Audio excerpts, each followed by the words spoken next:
আসসালামু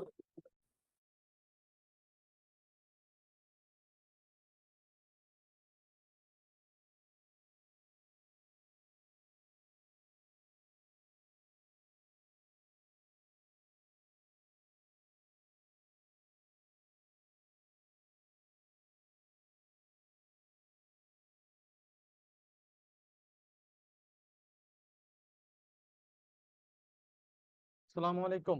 আপনি কি আমাকে শুনতে পাচ্ছেন? আসসালামু আলাইকুম স্যার। জি স্যার, শুনতে স্যার, পাচ্ছি। আসসালামু আলাইকুম স্যার। সবাই ভালো আছেন? আলহামদুলিল্লাহ স্যার, আপনি কেমন আছেন? আছি আলহামদুলিল্লাহ।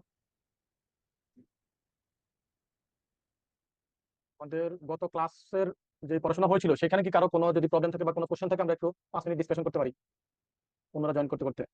কারো কোনো প্রবলেম আছে?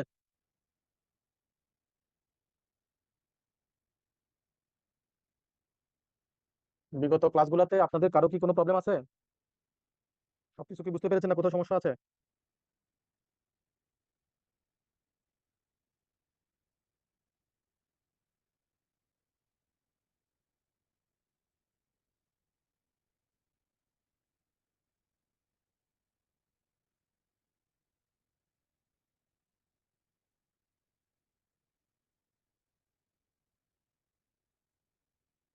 কোনো সমস্যা নাই? হ্যালো, আপনি কি আমাকে শুনতে পাচ্ছেন নাকি কারো কোনো সমস্যা নাই? কি বুঝবো? শুনতে পাচ্ছি স্যার। কোনো সমস্যা নাই কারো? না স্যার। ওকে।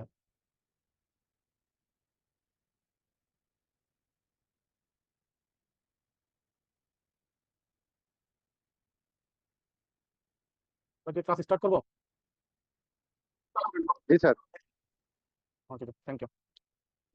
ওখানে আমাকে কি হোস্ট করেছে না করেছে? Thank you. আমরা আজকে যে এরিয়াটা আলোচনা করব সেটা হচ্ছে রেজিস্ট্রেশনের পার্ট। ভ্যাট রেজিস্ট্রেশন এবং টার্নওভার অ্যানালিসমেন্ট, সেটা রিলেটেড পড়াশোনাটা আজকে আমরা করব। প্রথম হাফ, সেকেন্ড হাফে আমরা আমাদের ম্যানুয়ালে চলে যাব। আমরা গত ক্লাসে ডেফিনিশনের ক্ষেত্রে একটু আলোচনা করেছিলাম যে টার্নওভার অ্যানালিসমেন্ট, ভ্যাট রেজিস্ট্রেশনের জন্য টার্নওভারের ডেফিনিশন মনে আছে কিনা স্যার?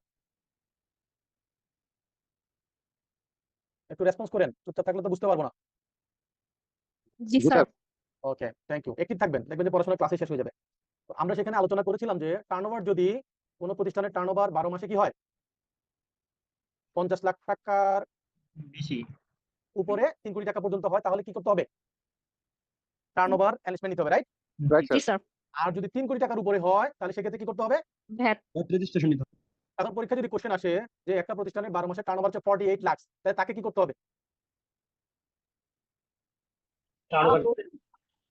তাকে টার্নওভার কি ট্যাক্স করতে হবে? ইনক্লুড। আমি তো বলছি 50 লাখের উপরে। 48 লাখ টাকা কি 50 লাখের উপরে স্যার? ও না না না স্যার, না স্যার। তাহলে তার টার্নওভার অ্যানালিসমেন্টও লাগবে না, ভ্যাটের রেজিস্ট্রেশনও লাগবে না। তো পরীক্ষায় এভাবেই আমরা ভুল আনসার দিয়ে ফেল করি। কথা বুঝতে পেরেছি স্যার? জি জি জি স্যার, থ্যাংক ইউ স্যার। জি জি স্যার, স্যার। জি স্যার।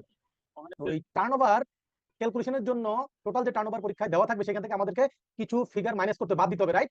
কি কি বলেছিলাম? এই যে ডান পাশে দেখেন বোল্ড করা আছে, এক্সেন্টেড সাপ্লাই, যেগুলো এক্সেন্টেড সেলস সেগুলো বাদ দিতে হবে। তারপর হচ্ছে কি ক্যাপিটাল মেশিনারি বিক্রি করে যদি কোনো কিছু হয়। এছাড়া হচ্ছে যে আপনার যদি কোনো একটা বিজনেস ব্যবসা বন্ধ, তার মূল কথা হলো এই নিচে তিন সবগুলো মিলে সহজ কথা হচ্ছে যদি এমন হয় যে আপনি কোনো অ্যাসেট বিক্রি করেন, কি করেন? Asset, asset sir. অ্যাসেট বিক্রি করেন, তাহলে সেটা টার্নওভার থেকে বাদ যাবে, রাইট? আর জি স্যার। যদি এক্সেন্টেড সেলস করেন সেটা বাদ যাবে। তাহলে জি এগুলো স্যার। বাদ দিলে যে ফিগার থাকবে সেই ফিগারে এটা যেই লিমিটে পড়বে সেটা সেখানে যাবে। 50 লাখের মধ্যে থাকলে 50 লাখ পর্যন্ত হইলে কোনো কিছুই লাগবে না। আর 50 লাখের উপরে 3 কোটি পর্যন্ত হলে টার্নওভার অ্যানালিসমেন্ট, আর 3 কোটি টাকার উপরে হলে কি করতে হবে? ভ্যাট। VAT registration, right? এখন এখানে একটা কোশ্চেনিয়ার আছে। এই কোশ্চেনিয়ার থেকে আমরা দেখতে পারবো যে আসলে ভ্যাট রেজিস্ট্রেশনটা কাদের কিভাবে করতে হয়। এখানে দেখেন কয়েকটা কোশ্চেন আছে। প্রথম কোশ্চেনটা বলেছে যে আপনি যে গুডস বা সার্ভিসটা সাপ্লাই দেন সেটার উপর কি ভ্যাট সেটা কি এর উপর কি এসডি আছে কিনা? কি আছে কিনা? এসডি। তাহলে এসডি অ্যাপ্লিকেবল কোনো গুডস যদি আপনি সাপ্লাই করেন তাহলে সেক্ষেত্রে অবশ্যই আপনার কি করতে হবে? ম্যান্ডেটরি ভ্যাট রেজিস্ট্রেশন নিতে হবে। নিতে হবে। আর যদি আপনি কোনো ওয়ার্ক অর্ডার, যেমন টেন্ডারে পার্টিসিপেট করেন, পার্টিসিপেট করে সেখানে কোনো কাজ পান, ওয়ার্ক অর্ডারের কাছে কাজ করেন, তাহলে সেক্ষেত্রে আপনার কি লাগবে? ভ্যাটের রেজিস্ট্রেশন লাগবে। ভ্যাট রেজিস্ট্রেশন লাগবে। যদি আপনি ইম্পোর্টার হন, কি হন? ইম্পোর্টার অথবা এক্সপোর্টার।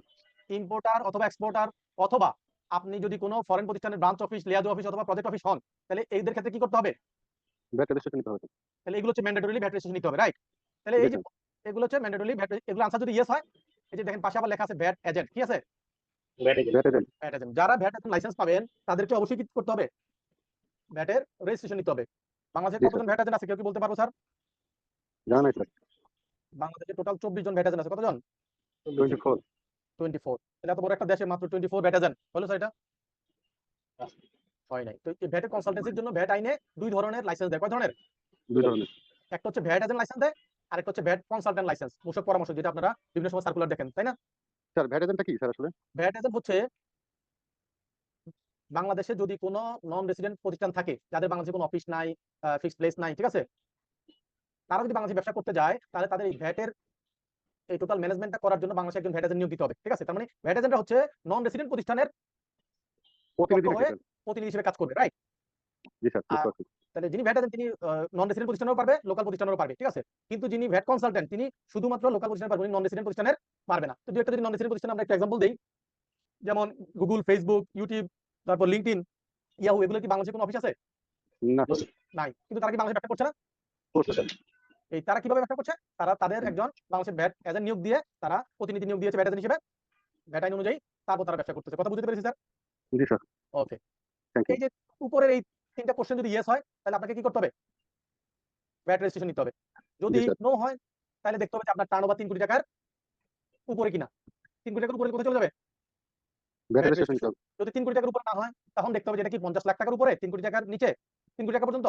ইয়েস। যদি ইয়েস হয় তাহলে টার্নওভার, যদি নো হয় তাহলে 50 লাখ টাকার নিচে, তাহলে কি করতে হবে? কোনটাই No VAT, no turnover. লাগবে না। এটা হচ্ছে স্যার নরমাল কথা। এটা কি? এটা ইন জেনারেল কথা। কিন্তু এরপর স্যার আরো কিছু আলাদা ব্যতিক্রম ঘটনা আছে। একটু থামেন স্যার, শেষ করি। অস্থির হলে বিপদ। আপনি আমার সাথে থাকেন, আপনার সকল আনসার না দিয়ে তো ক্লাস শেষ করবো না, করবো? এইজন্য একটু ধৈর্য ধরে শিখতে হবে। তাহলে এই যে কয়েকটা কথা বললাম, এইটুকু বুঝতে কি কারো কোনো অসুবিধা আছে? No, sir. No, sir. নাই। এবার যে ভদ্রলোক কোশ্চেন করার জন্য অস্থির হয়ে গেছেন, উনি একটু বলেন।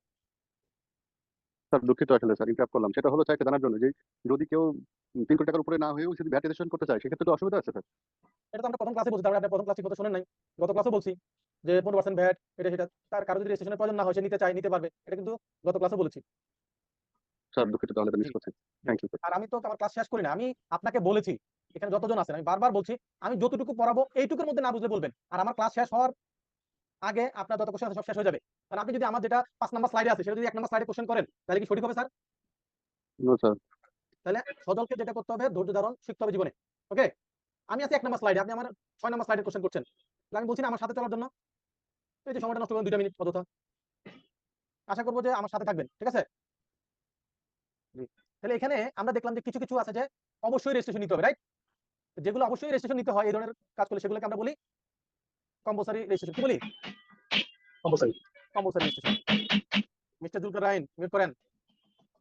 এই যে দেখেন, সেকশন 4 এ বলা আছে যে কাদের ভ্যাট রেজিস্ট্রেশন নিতে হবে। সেই ক্ষেত্রে বলেছে যে টার্নওভার থ্রেশহোল্ডের উপর যদি যায়, তাহলে টার্নওভার থ্রেশহোল্ড কোনটা? ওই যে 50 লাখের উপরে 3 কোটি বা 3 কোটি টাকার উপরে, সেটা হচ্ছে টার্নওভার থ্রেশহোল্ড। ওকে? এইটুক, এটা আমরা আলোচনা করলাম। তারপর বলেছে যে ম্যান্ডেটরি ভ্যাট রেজিস্ট্রেশন। কাদের ক্ষেত্রে ম্যান্ডেটরি ভ্যাট রেজিস্ট্রেশন নিতে হবে? যাদের গুডস এন্ড সার্ভিসের উপর কি আছে? এসডি আছে, তাদের ক্ষেত্রে অবশ্যই ম্যান্ডেটরি ভ্যাট রেজিস্ট্রেশন নিতে হবে। যারা টেন্ডারে পার্টিসিপেট করবে, ওয়ার্ক অর্ডারের কাছে কাজ করবে, তাদেরকে অবশ্যই ভ্যাট রেজিস্ট্রেশন নিতে হবে। যারা ইম্পোর্টার বা এক্সপোর্টার, তাদেরকে নিতে হবে। দেন হচ্ছে branch office, liaison office, project office যদি হয় সেগুলোর ক্ষেত্রে, ফরেন প্রতিষ্ঠানের। তারপর যারা ভ্যাট এজেন্ট, তাদের ক্ষেত্রে ম্যান্ডেটরি ভ্যাট রেজিস্ট্রেশন নিতে হবে, যেটা আমরা একটু আগে স্লাইডে দেখেছিলাম। তাহলে দেখেন, এখানে আমরা বলছি ম্যান্ডেটরি ভ্যাট রেজিস্ট্রেশন। কি বলছি? Mandatory VAT registration. তার মানে এদের ক্ষেত্রে টার্নওভার কত টাকা সেটা দেখার বিষয় না, তাদেরকে এই ধরনের এরিয়াতে পড়লে তাদেরকে কি করতে হবে? ভ্যাটের রেজিস্ট্রেশন নিতে হবে। এরপর লাস্টে এসে একটা জায়গায় বলছে যে গভর্নমেন্ট টাইম টু টাইম কোনো নির্দিষ্ট ইকোনমিক অ্যাক্টিভিটি অথবা কোনো নির্দিষ্ট এরিয়ার যদি কেউ বিজনেস করে, তাদের ক্ষেত্রে কি করতে পারে? ম্যান্ডেটরি রেজিস্ট্রেশনের জন্য নির্দেশনা দিতে পারে। অলরেডি দিয়েছে 2019 সালে। এই যে নির্দেশনাটা হচ্ছে জেনারেল অর্ডার 17, সাধারণ আদেশ কত? 17। তাহলে আমরা জানলাম যে একটা হচ্ছে টার্নওভারের থ্রেশহোল্ড দিয়ে রেজিস্ট্রেশন হয়, এলিজিবিলিটি হয়, নাম্বার 1। নাম্বার 2 হচ্ছে ম্যান্ডেটরি রেজিস্ট্রেশন হয়, তো দুইটা শিখলাম। 3 নাম্বার ক্যাটাগরি হচ্ছে আপনার ভলান্টারি রেজিস্ট্রেশন, যেটা আমার স্যার অস্থির হয়ে জিজ্ঞেস করছিলেন। বলা আছে স্যার এখানে কি? Voluntary registration. কেউ চাইলে তার ভ্যাট রেজিস্ট্রেশন আওতায় পড়ে নাই, কিন্তু সে চাইলে কি করতে পারবে? ভ্যাটের রেজিস্ট্রেশন নিতে পারবে। কথা বুঝতে পেরেছেন স্যার? তাহলে স্যার ভ্যাটের রেজিস্ট্রেশনের 4টা ক্যাটাগরি। কয়টা ক্যাটাগরি? 4টা ক্যাটাগরি। তার মধ্যে আমরা প্রথমটা শিখেছি টার্নওভারের উপর ভিত্তি করে, রাইট? সেকেন্ডটা শিখলাম ম্যান্ডেটরি রেজিস্ট্রেশন। থার্ড ওয়ান শিখলাম যে ভলান্টারি, আমার ইচ্ছা হয়েছে, আমি ঐচ্ছিক, আমি চাইলে কি করতে পারবো? ভ্যাট রেজিস্ট্রেশন নিতে পারবো। 3টা ক্যাটাগরি গুলো। আর 4 নাম্বার যেটা, সেটা হচ্ছে আপনি ভ্যাট রেজিস্ট্রেশন আওতায় পড়েছেন কিন্তু ভ্যাট রেজিস্ট্রেশন নেন নাই, তাহলে সেই ক্ষেত্রে কি করবে? এনবিআর ভ্যাট অফিস আপনাকে কি করবে? রেজিস্ট্রেশন করে দিবে। তাহলে এই 4টা ক্যাটাগরি, একটা হলো যে এনবিআর আপনাকে চাপাই দিবে। আমাকে একটা মিনিট অ্যালাউ করেন।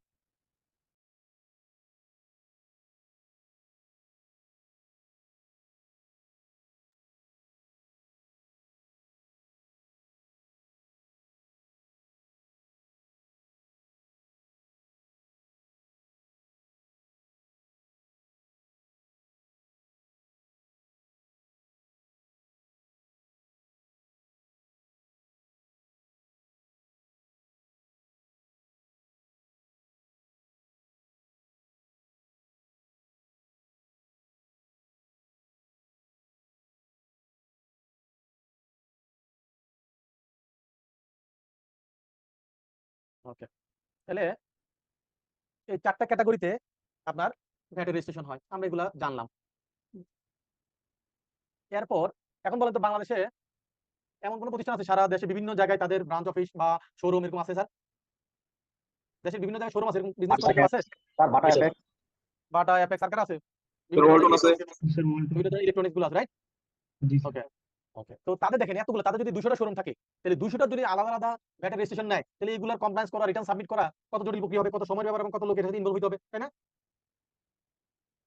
তো সেগুলোর ক্ষেত্রে বলেছে যে যদি কেউ আইডেন্টিক্যাল কি আইডেন্টিক্যাল অর সিমিলার গুডস বা সার্ভিস সাপ্লাই করে একের অধিক স্থান থেকে, এবং সে যদি সেন্ট্রালি একটা নির্দিষ্ট জায়গা থেকে বুকস অফ অ্যাকাউন্টস মেইনটেইন করে, এবং সে যদি সফটওয়্যার ব্যবহার করে, ভ্যাট সফটওয়্যার ব্যবহার করে, তাহলে সে কি করতে পারবে?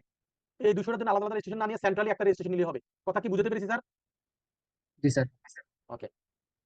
তো এগুলা সকল বিজনেসের ক্ষেত্রে শুধুমাত্র দেখেন এখানে হলুদ কালার করা আছে, এটা ব্যতিক্রম, এটা পরীক্ষার জন্য ইম্পর্টেন্ট মনে রাখতে হবে। সেটা হচ্ছে যদি টোবাকো প্রোডাক্ট, কি প্রোডাক্ট? টোবাকো, তামাক জাতীয় প্রোডাক্ট যদি কেউ কি করে সাপ্লাই দেয়, তাহলে তার ক্ষেত্রে সেন্ট্রাল রেজিস্ট্রেশন কার্যকর হবে না। তার ক্ষেত্রে প্রত্যেকটা বিজনেস ইউনিটের জন্য আলাদা আলাদা করে কি করতে হবে? রেজিস্ট্রেশন নিতে হবে। তাহলে সেন্ট্রাল রেজিস্ট্রেশন কে নিতে পারবে না?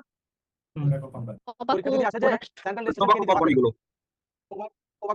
টোবাকো প্রোডাক্ট সাপ্লাই করে এমন প্রতিষ্ঠান কি করতে পারবে না? সেন্ট্রাল রেজিস্ট্রেশন নিতে পারবে না, রাইট? জি স্যার। আচ্ছা, যদি জিজ্ঞেস করে যে জি স্যার। সেন্ট্রাল রেজিস্ট্রেশন নিতে গেলে কি কি কন্ডিশন ফুলফিল করতে হবে, তখন নিচে বলা থাকবে যে identical goods or similar service হইতে হবে, টু অর মোর প্লেস থেকে কি করতে হবে? সাপ্লাই দিতে হবে, অ্যাকাউন্টসটা সেন্ট্রালি মেইনটেইন করতে হবে, তারপর হচ্ছে কি ভ্যাট সফটওয়্যার মেইনটেইন করতে হবে, রাইট? এই যে 4টা কন্ডিশন, এগুলো ফুলফিল করতে হবে, তাই তো? এখন যদি Yes, sir. পরীক্ষায় ওখান থেকে দিয়ে একটা এর বাইরে অন্য একটা দিল, তখন আপনি সেটা বললেন যে এটা নয়, রাইট? এই জায়গাগুলো হচ্ছে পরীক্ষা আসার মতো। তারপর হচ্ছে ভ্যাট রেজিস্ট্রেশন কোথায় করবেন, কিভাবে করবেন সেগুলা। ভ্যাট রেজিস্ট্রেশন নেওয়ার জন্য সেকশন 6 এ বলেছে যে এটা প্রসিডিউরটা কি হবে। প্রসিডিউর হচ্ছে আপনি অ্যাপ্লিকেশন করবেন, কনসার্ন ভ্যাট অফিসে আপনি কি করবেন? অ্যাপ্লিকেশন করবেন। অ্যাপ্লিকেশন ম্যানুয়ালও করা যায়, অনলাইনেও করা যায়। এখন সবাই অনলাইনে করে এবং অনলাইনে এটা প্রেফার করে, ম্যানুয়ালে সময় লাগে। অনলাইনে করলে সেই ক্ষেত্রে আপনাকে যদি রেসিডেন্ট প্রতিষ্ঠান হন, কি প্রতিষ্ঠান? রেসিডেন্ট, তাহলে 2.1 ফর্মের মাধ্যমে করতে হবে। কোন ফর্মের মাধ্যমে? মূসক 2.1। আর নন রেসিডেন্ট হলে মূসক 2.2। 2.2 এই দুটো পরীক্ষা দিয়ে দিতে পারে যে ভ্যাট রেজিস্ট্রেশনের জন্য, নন রেসিডেন্টের জন্য কোন ফর্মটি অ্যাপ্লিকেবল। আপনি তখন কি লিখবেন? মূসক 2.2 2.2। এরপর পরীক্ষা আসতে পারে যে ভ্যাট রেজিস্ট্রেশন আপনার যখন অব্লিগেশন ক্রিয়েট হয় ভ্যাট রেজিস্ট্রেশনের, তাহলে এর কতদিনের মধ্যে আপনাকে ভ্যাট রেজিস্ট্রেশনের জন্য অ্যাপ্লাই করতে হবে। যে জিনিসগুলো মনে রাখা দরকার সেই জিনিসগুলো আমি বোল্ড করি অথবা কালার করে আপনাদের হাইলাইট করে যাতে এটা মনে রাখেন। ঠিক আছে? সবকিছু তো মনে রাখা যাবে না, তাই না? তাহলে এখানে দেখেন কখন আপনাকে ভ্যাট রেজিস্ট্রেশনের জন্য অ্যাপ্লাই করতে হবে, কি লেখা আছে? 15 days. 15 days from the day which obligation for registration has been transferred। যেদিন থেকে আপনার ভ্যাটের রেজিস্ট্রেশন করার জন্য অব্লিগেশন ক্রিয়েট হয়েছে সেদিন থেকে 15 দিনের মধ্যে। কথা বুঝতে পেরেছি স্যার? জি স্যার। এইটুকু মনে রাখতে হবে, এবং এটা আমরা একটু পরে একটা ম্যাথ দিয়ে শিখবো যে ডেটটা কিভাবে ক্যালকুলেট হয়। ওকে, তো আপনি ভ্যাট রেজিস্ট্রেশনের জন্য অ্যাপ্লাই করলেন মূসক 2.1 এ অথবা 2.2 তে, করার পর আপনাকে যে ভ্যাট রেজিস্ট্রেশন সার্টিফিকেট ইস্যু করবে, সেই সার্টিফিকেটটা হবে কিসের মাধ্যমে দিবে? কত নম্বর ফর্মের মাধ্যমে আপনাকে সার্টিফিকেট দিবে? মূসক 2.3। তাহলে আপনি অ্যাপ্লিকেশন করবেন 2.1 অথবা 2.2 তে ক্যাটাগরি ওয়াইজ, আর আপনাকে তারা ভ্যাট রেজিস্ট্রেশন সার্টিফিকেট যেটা ইস্যু করবে সেটা হচ্ছে মূসক 2.3 ফর্মের মাধ্যমে। 2.3 sir. Yes, sir. এবং এই যে অ্যাপ্লিকেশন আপনি করবেন, অ্যাপ্লিকেশন করার 3 ওয়ার্কিং ডেজের মধ্যে, কত দিনের মধ্যে? 3 working days. 3 ওয়ার্কিং ডেজের মধ্যে আপনাকে তারা ভ্যাট রেজিস্ট্রেশন সার্টিফিকেট ইস্যু করবে, বিন ইস্যু করবে, যদি সব ঠিকঠাক থাকে। আর যদি আপনার এখানে কোনো ইরেগুলারিটি থাকে, কোনো গ্যাপ থাকে, তাহলে সেক্ষেত্রে তারা আপনাকে রিফিউজ করে, রিজেক্ট করে দিয়ে বলবে যে এই কারণে আপনার অ্যাপ্লিকেশনটা রিজেক্ট করেছে। কথা বুঝতে পেরেছি স্যার? জি স্যার। তো পরীক্ষা যদি আসে কতদিন অ্যাপ্লিকেশন করার কতদিনের মধ্যে আপনার বিজনেস সার্টিফিকেশন নাম্বার ইস্যু করা হবে? 3 days। 3 ডেজ হলে পরীক্ষা ফেল। যদি 3 ডেজ লেখেন পরীক্ষা ফেল করবেন, বলতে হবে 3 working days. Days are working days এক কথা না স্যার, কথা বুঝতে পেরেছেন? Yes, sir. ইয়েস, ওকে। তাহলে আপনি অনলাইনে অ্যাপ্লিকেশন করতে পারেন, ম্যানুয়াল করতে পারেন, এবং এটা 2.1 আর 2.2 দুইটা ক্যাটাগরি ভাগ করা আছে।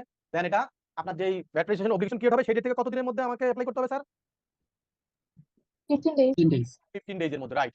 এবং অ্যাপ্লিকেশন করার 3 ওয়ার্কিং ডেজ এর মধ্যে তারা আমাকে হয় বিন ইস্যু করবে, অথবা যদি এখানে কোনো ধরনের গ্যাপ থাকে তাহলে সে রিজেক্ট যে করবে, রিজেক্টের রিজনটা উল্লেখ করে আমাকে 3 ওয়ার্কিং ডেজ এর মধ্যে রিপ্লাই দিবে। এই দেখেন নিচে লেখা আছে, notify the applicant mentioning the reason specifically within 3 working days. Okay, এরপর দেখেন বলছে যে casual business identification number temporary BIN issue করে কাস্টমস, এটা কোনটা?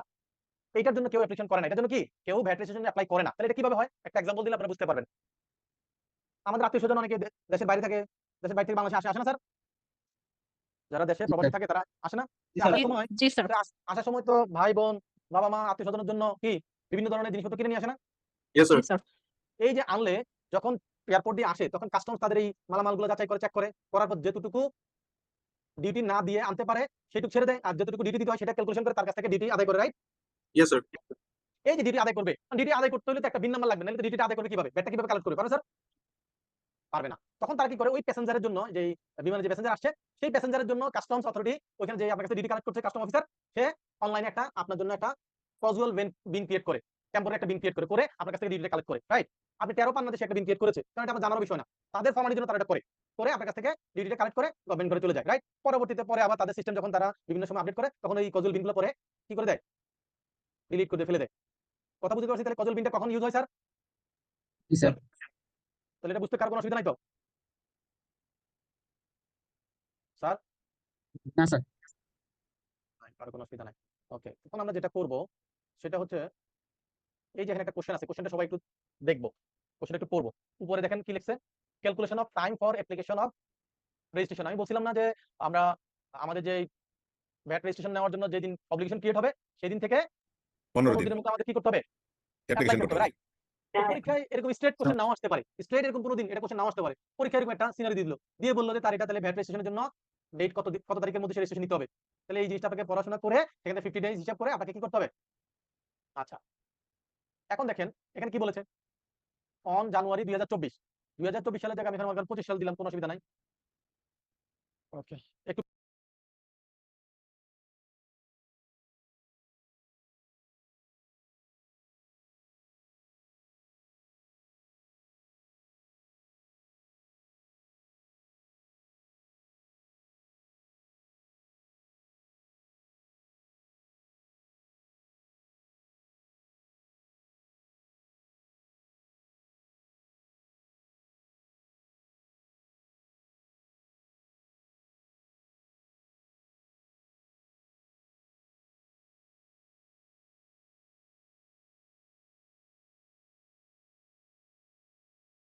সবাই কি কোশ্চেনটা পড়েছি?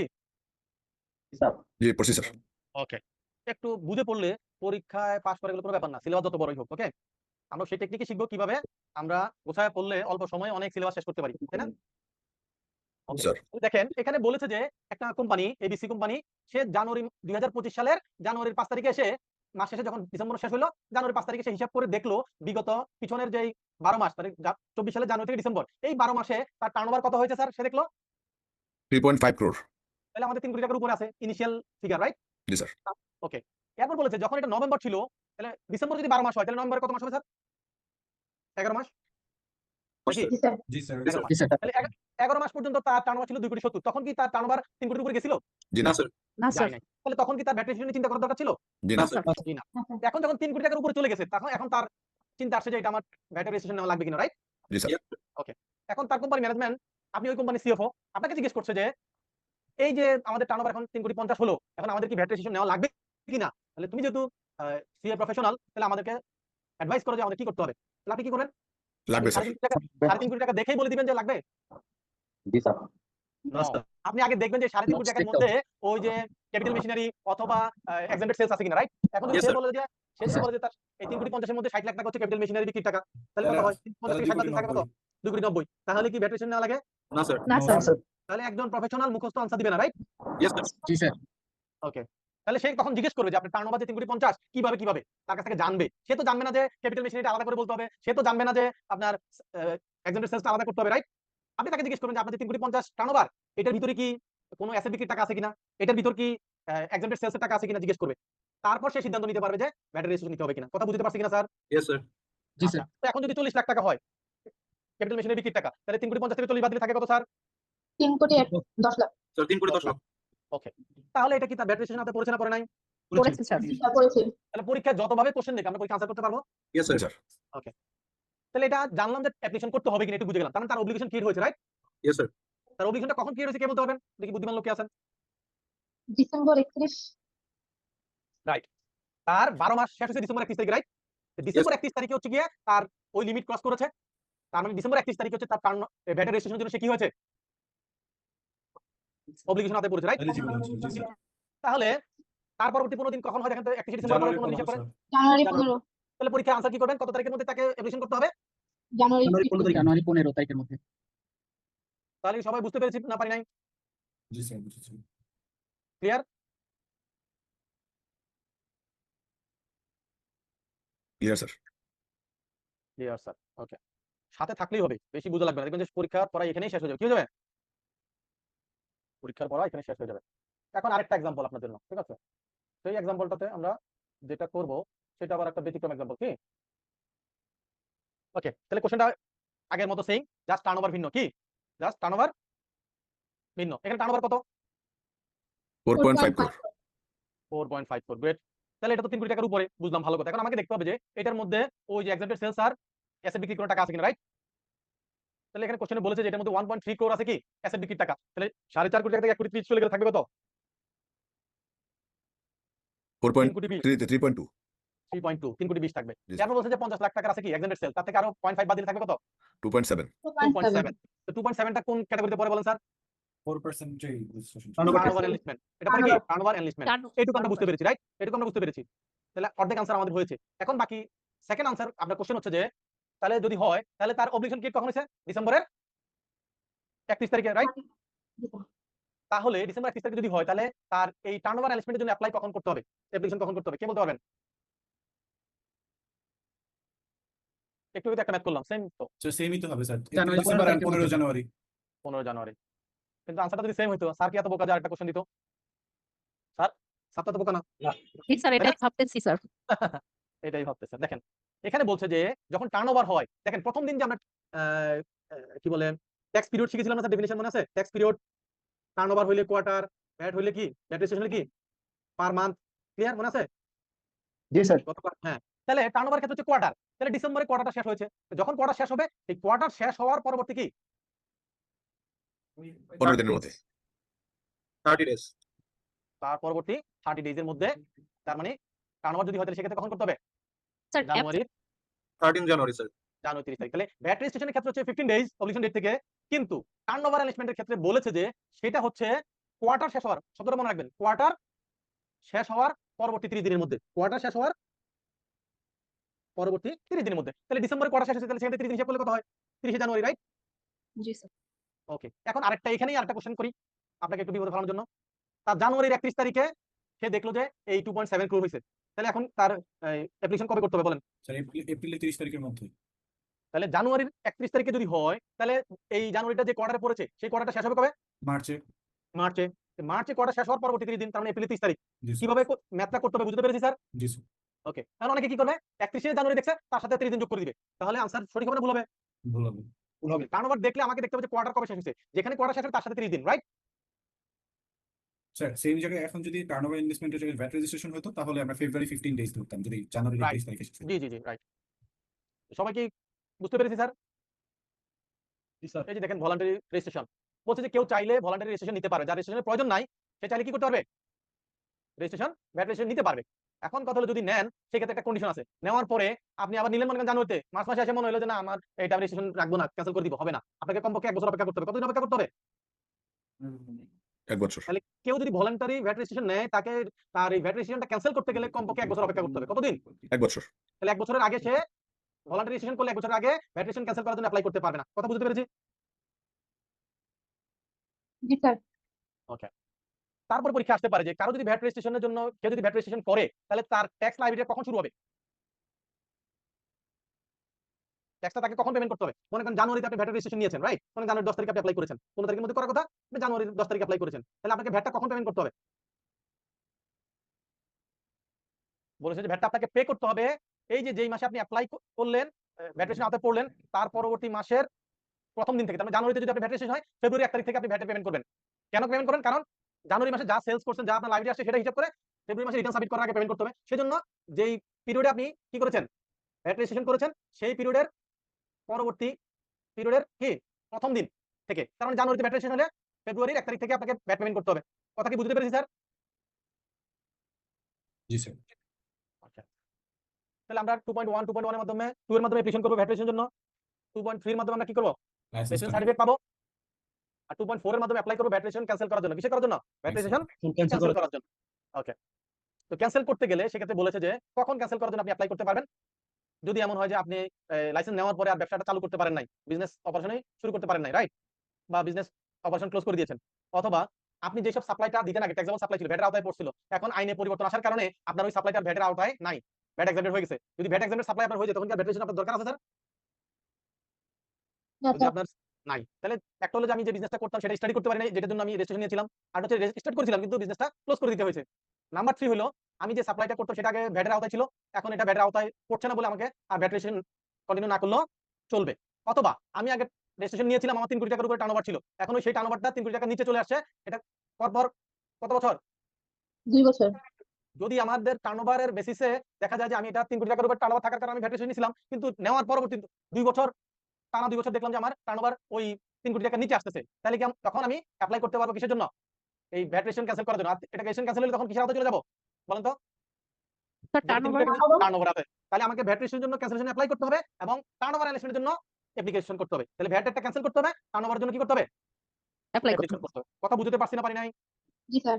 ওকে, বলছে যে ভ্যাট রেজিস্ট্রেশন যদি ক্যান্সেল করতে হয়, তাহলে সেই ক্ষেত্রে ফাইনাল রিটার্ন সাবমিশন যেদিন করবেন, এই যে ভ্যাট রিটার্ন সাবমিশন যেটা আপনার লাস্ট ক্যান্সেলেশনের আগে ফাইনাল যে ভ্যাট রিটার্ন সেটা সাবমিট করার 15 দিনের মধ্যে কি করবে, ভ্যাট আপনাকে লাইসেন্সটা ভ্যাট রেজিস্ট্রেশনটা কি করবে, ক্যান্সেল করে দিবে। যদি সবকিছু ঠিকঠাক থাকে, আপনার যদি বকেয়া কোনো পেমেন্ট না থাকে, বা আপনার যে কারণে আপনি অ্যাপ্লিকেশন করছেন ক্যান্সেল করার যাচাই করে সব ঠিকঠাক থাকে, তাহলে ভ্যাট অফিস আপনাকে কি করবে, ফাইনাল রিটার্ন সাবমিট করার 15 দিনের মধ্যে আপনাকে রেজিস্ট্রেশনটা ক্যান্সেল করে দিবে। এখন বলছে যে where registration of a registered person is cancel. তাহলে একজন ভ্যাট রেজিস্টার্ড পারসন এটা কিভাবে ক্যান্সেল হতে পারে কখন? ওই যে দেখেন, এবং এই যদি রেজিস্ট্রেশন ক্যান্সেল হয়, হওয়ার পর সে এইসব কাজ করতে পারবে না। এখানে যা যা বলা সেগুলো করতে পারবে না। কি করতে পারবে না? যেমন সে যখন ভ্যাট রেজিস্ট্রেশন ছিল, সে ট্যাক্স ইনভয়েস 6.3 ইস্যু করতে, সাপ্লাই দিত, তার উইথহোল্ডিং ট্যাক্স সার্টিফিকেট ছিল, তার ক্রেডিট নোট, ডেবিট নোট, তার ভ্যাটের যত কার্যক্রম, তার মানে কি ভ্যাট রেজিস্ট্রেশন যখন আপনার ক্যান্সেল হয়ে যাবে, তাহলে ভ্যাটের যত ধরনের কার্যক্রম ছিল এগুলো আপনি কোনোটাই আর করতে পারবেন না, আপনাকে সেগুলো থেকে বিরত থাকতে হবে। এবং ভ্যাট রেজিস্ট্রেশন যেটা ছিল সেটা আপনাকে কি করতে হবে, সারেন্ডার করতে হবে।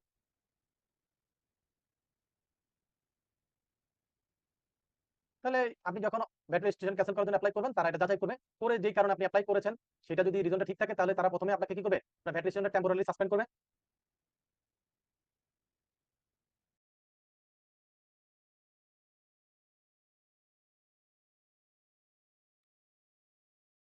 ওকে, তাহলে টেম্পোরারি সাসপেন্ড করবে।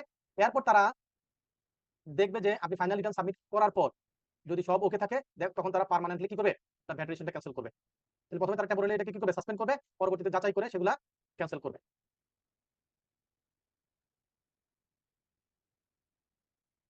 এটা হলো আপনি অ্যাপ্লিকেশন করলে। এখন যদি এমন হয় যে না, আপনার ভ্যাট রেজিস্ট্রেশন ক্যান্সেল হওয়ার কথা, কিন্তু আপনি অ্যাপ্লিকেশন করার কিছু করেন নাই, যদি কোনো সময় ভ্যাট অফিস থেকে ইন্সপেকশনে গিয়ে দেখে যে আসলে আপনার ভ্যাট রেজিস্ট্রেশনের প্রয়োজন নাই, তখন তারা কি করতে পারে, আপনার রেজিস্ট্রেশনটা ভ্যাট অফিস নিজে থেকে ক্যান্সেল করে দিতে পারে।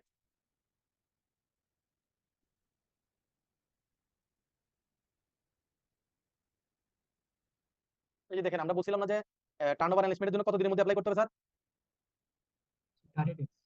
30 ডেজ। এই যে দেখেন, পেয়েছেন স্যার? ওটা শেষ হওয়ার জি, দিলাম। এখানে সেকশন 10 এটা রুল 5 এর মধ্যে বলা আছে। কোথায় বলা আছে? রুল 5 এ বলা আছে যে টার্নওভার অ্যানালিসিসের আওতায় যারা আছে তারা ওই কোয়ার্টার শেষ হওয়ার 30 দিনের মধ্যে কি করতে হবে, অ্যাপ্লাই করতে হবে। আর বাকি সব ঠিক আছে, যে 3 ওয়ার্কিং ডেজ এর মধ্যে সার্টিফিকেট দিবে, দেন হচ্ছে আপনার এই টার্নওভার ভ্যাট রেজিস্ট্রেশন সার্টিফিকেটটা আপনাকে 2.3 এর মাধ্যমে দিবে, এগুলো সব ঠিক আছে, এগুলো সেম। ওকে, এই ম্যাথটা তো আমরা অলরেডি করেছি, তাই না? তাহলে এখানে বলেন তো, আমরা এখন যে ম্যাথটা এর আগে করেছিলাম সেই অনুযায়ী কারো যদি মনে করেন এখানে টার্নওভারটা আমরা এখানে বলেছি কবে টার্নওভার বলেছি, ফেব্রুয়ারি 25-এ সে দেখলো এই অবস্থাতে জানুয়ারি পর্যন্ত তার টার্নওভার হচ্ছে, টার্নওভার অ্যানালিসিসের আওতায় পড়ছে, তাহলে জানুয়ারিতে তার অ্যানালিসিসের আওতায় পড়ছে, তাহলে এটার কোয়ার্টারটা শেষ হবে কবে? মার্চ কবে শেষ মার্চের হবে? 30 মার্চের মার্চে শেষ হলে সেখান থেকে 30 দিন, তাহলে এপ্রিলের 30 তারিখ। পরীক্ষা আসলে আনসার করা যাবে না স্যার? জি স্যার। এগুলো একটু বুঝে পড়লে মুখস্থ করার কিছু নাই। আচ্ছা, এটাও সেম গেল। আর এই যে ভ্যাট রেজিস্ট্রেশনের জন্য আমাদেরকে যেটা করতে হবে, ভ্যাট অনলাইন সার্ভিসে গিয়ে এই যে এই লিংকে গিয়ে আমাদেরকে কি করতে হবে, ভ্যাট রেজিস্ট্রেশনের জন্য অ্যাপ্লাই করতে হয়। স্ক্রিন থেকে দেখা যাচ্ছে? না স্যার, কোনো ওয়েব পোর্টাল অন হয়নি। পোর্টাল অন হয়েছে, এখানে ইয়ে করা হয় না, কি বলে, শেয়ার করতে হবে স্ক্রিনটা। দেখা যাচ্ছে? জি স্যার। জি স্যার। এইখানে এসে আপনাকে প্রথমে সাইন আপ করতে একটা ইউজার আইডি ওপেন করতে হবে। এইটাতে ক্লিক করলে এইখানে ইউজার আইডি আপনাকে একটা মিনিট একটু allow-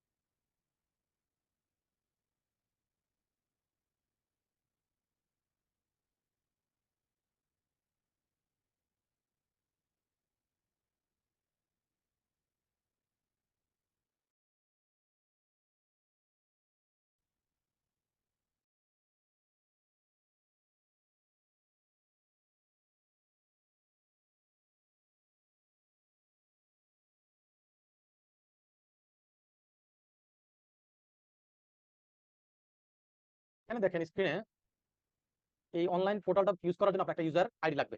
সেই জন্য এখানে একটা সাইন আপ করে একটা ইউজার আইডি ক্রিয়েট করতে হয়। ইউজার আইডির জন্য আপনার এখানে প্রেসিডেন্ট নন প্রেসিডেন্ট সেটা উল্লেখ করতে হয়। দেন আপনার এনআইডি নাম্বার, দেন হচ্ছে ডেট অফ বার্থ, নেম, আপনার ডেজিগনেশনটা এখান থেকে সিলেক্ট করবেন। তারপর এখানে আপনার মোবাইল নাম্বার দিবেন, যেটা আপনার বায়োমেট্রিক মোবাইল নাম্বার যেটা আছে, ইমেল অ্যাড্রেস দিবেন। দেন একটা রিকভারি, যদি পাসওয়ার্ড ভুলে যান সেজন্য এখানে একটা রিকভারি কোশ্চেন সিলেক্ট করে সেটা আনসারটা দিবেন। এবং এটা ফিল আপ করার সময় অবশ্যই অবশ্যই যা যা ফিল আপ করলেন একটা ওয়ার্ডে এই ইয়েগুলা সবগুলো জিনিস কপি করে রাখবেন, যাতে পরবর্তীতে কোনো সময় ভুলে গেলে বা হারিয়ে গেলে তখন আপনি এখান থেকে ওই আপনার ইনফরমেশনগুলো দিয়ে আপনার অ্যাকাউন্টটা রিকভারি করতে পারেন। এটা দিয়ে সাবমিট করলে দেন আপনার মোবাইলে একটা ওটিপি আসবে। ওই ওটিপিটা দেওয়ার পরে আপনার ইমেইলে একটা লিঙ্ক যাবে, সেই লিঙ্কে ক্লিক করলে আপনার আইডিটা ক্রিয়েট হয়ে যাবে। কথা বুঝতে পেরেছি স্যার? যখন আইডিটা ক্রিয়েট হয়ে যাবে তখন আইডি পাওয়ার পরে এখানে হচ্ছে এসে আপনার মোবাইল নাম্বারটা হচ্ছে আপনার আইডি, ঠিক আছে? আর একটা পাসওয়ার্ড টেম্পোরারি আপনাকে দিবে, সেই পাসওয়ার্ডটা বসানোর পরে পরবর্তীতে ঢোকার পরে আপনি আপনার পাসওয়ার্ডটা রিনেম নতুন করে সেট করবেন, এটা ব্যবহার করবেন। তাহলে এখানে মোবাইল নাম্বার আর পাসওয়ার্ড দিয়ে আপনি লগইন করলে তারপর এটার মধ্যে যাওয়ার পরে আপনি সেখানে কিভাবে ভ্যাট রেজিস্ট্রেশন নিতে হবে সেখানে ফর্ম আছে, ফর্ম সিলেক্ট করে সেখানে অ্যাপ্লাই করবেন। এটা হচ্ছে প্রসেস। ওকে, এখন আমরা যেটা করব সেটা হলো আমাদের মেনুতে চলে যাব আমরা। এই, আচ্ছা, মেনুলে এবার আমরা যদি একটু শুরু থেকে নিচের দিকে যাই, একটা জিনিস খেয়াল করো যে আমরা এই কয়দিনে যা পড়েছি তাতে আমাদের ম্যানুয়ালের কি কি কভার করেছি, আপনারাই আনসার করবেন। ওকে, আমি জাস্ট বলবো যেটা হয়েছে কিনা। এটা কি আমাদের পড়াশোনা হয়েছে স্যার? জি স্যার হয়েছে। হয়েছে, গ্রেট। তারপরে এই যে যতগুলো ডেফিনিশন জি ইম্পর্টেন্ট স্যার, এটা এটা আমাদের সেকেন্ড পড়াশোনা ক্লাসে হয়েছে? হয়েছে। হয়েছে, ওকে।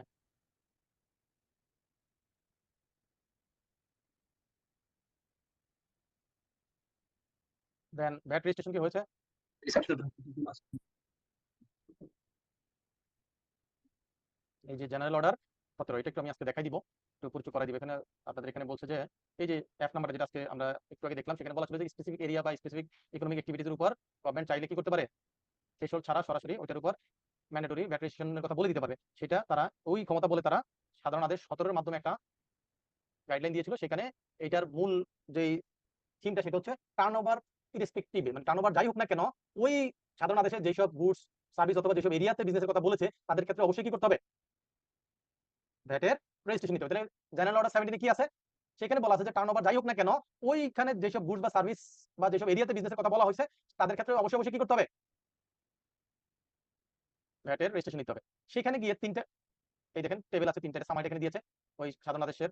সেই সাধারণ আদেশে কি বলেছে, টেবিল 1-এ বলেছে যে ওইখানে কিছু ম্যানুফ্যাকচারের, কিছু গুডসের ম্যানুফ্যাকচার আছে, তাদের নাম উল্লেখ করেছে। সেই সব ম্যানুফ্যাকচার যারা আছে তাদের ক্ষেত্রে অবশ্যই কি করতে হবে, যেমন যারা চকলেট ম্যানুফ্যাকচারিং করে, যারা নুডলস ম্যানুফ্যাকচারিং করে, যারা বিস্কিট ম্যানুফ্যাকচারিং করে, সাবান ম্যানুফ্যাকচারিং করে, এই যে এখানে এগুলা তাদের ক্ষেত্রে কি করতে হবে, ভ্যাট ভ্যাট রেজিস্ট্রেশন করেন।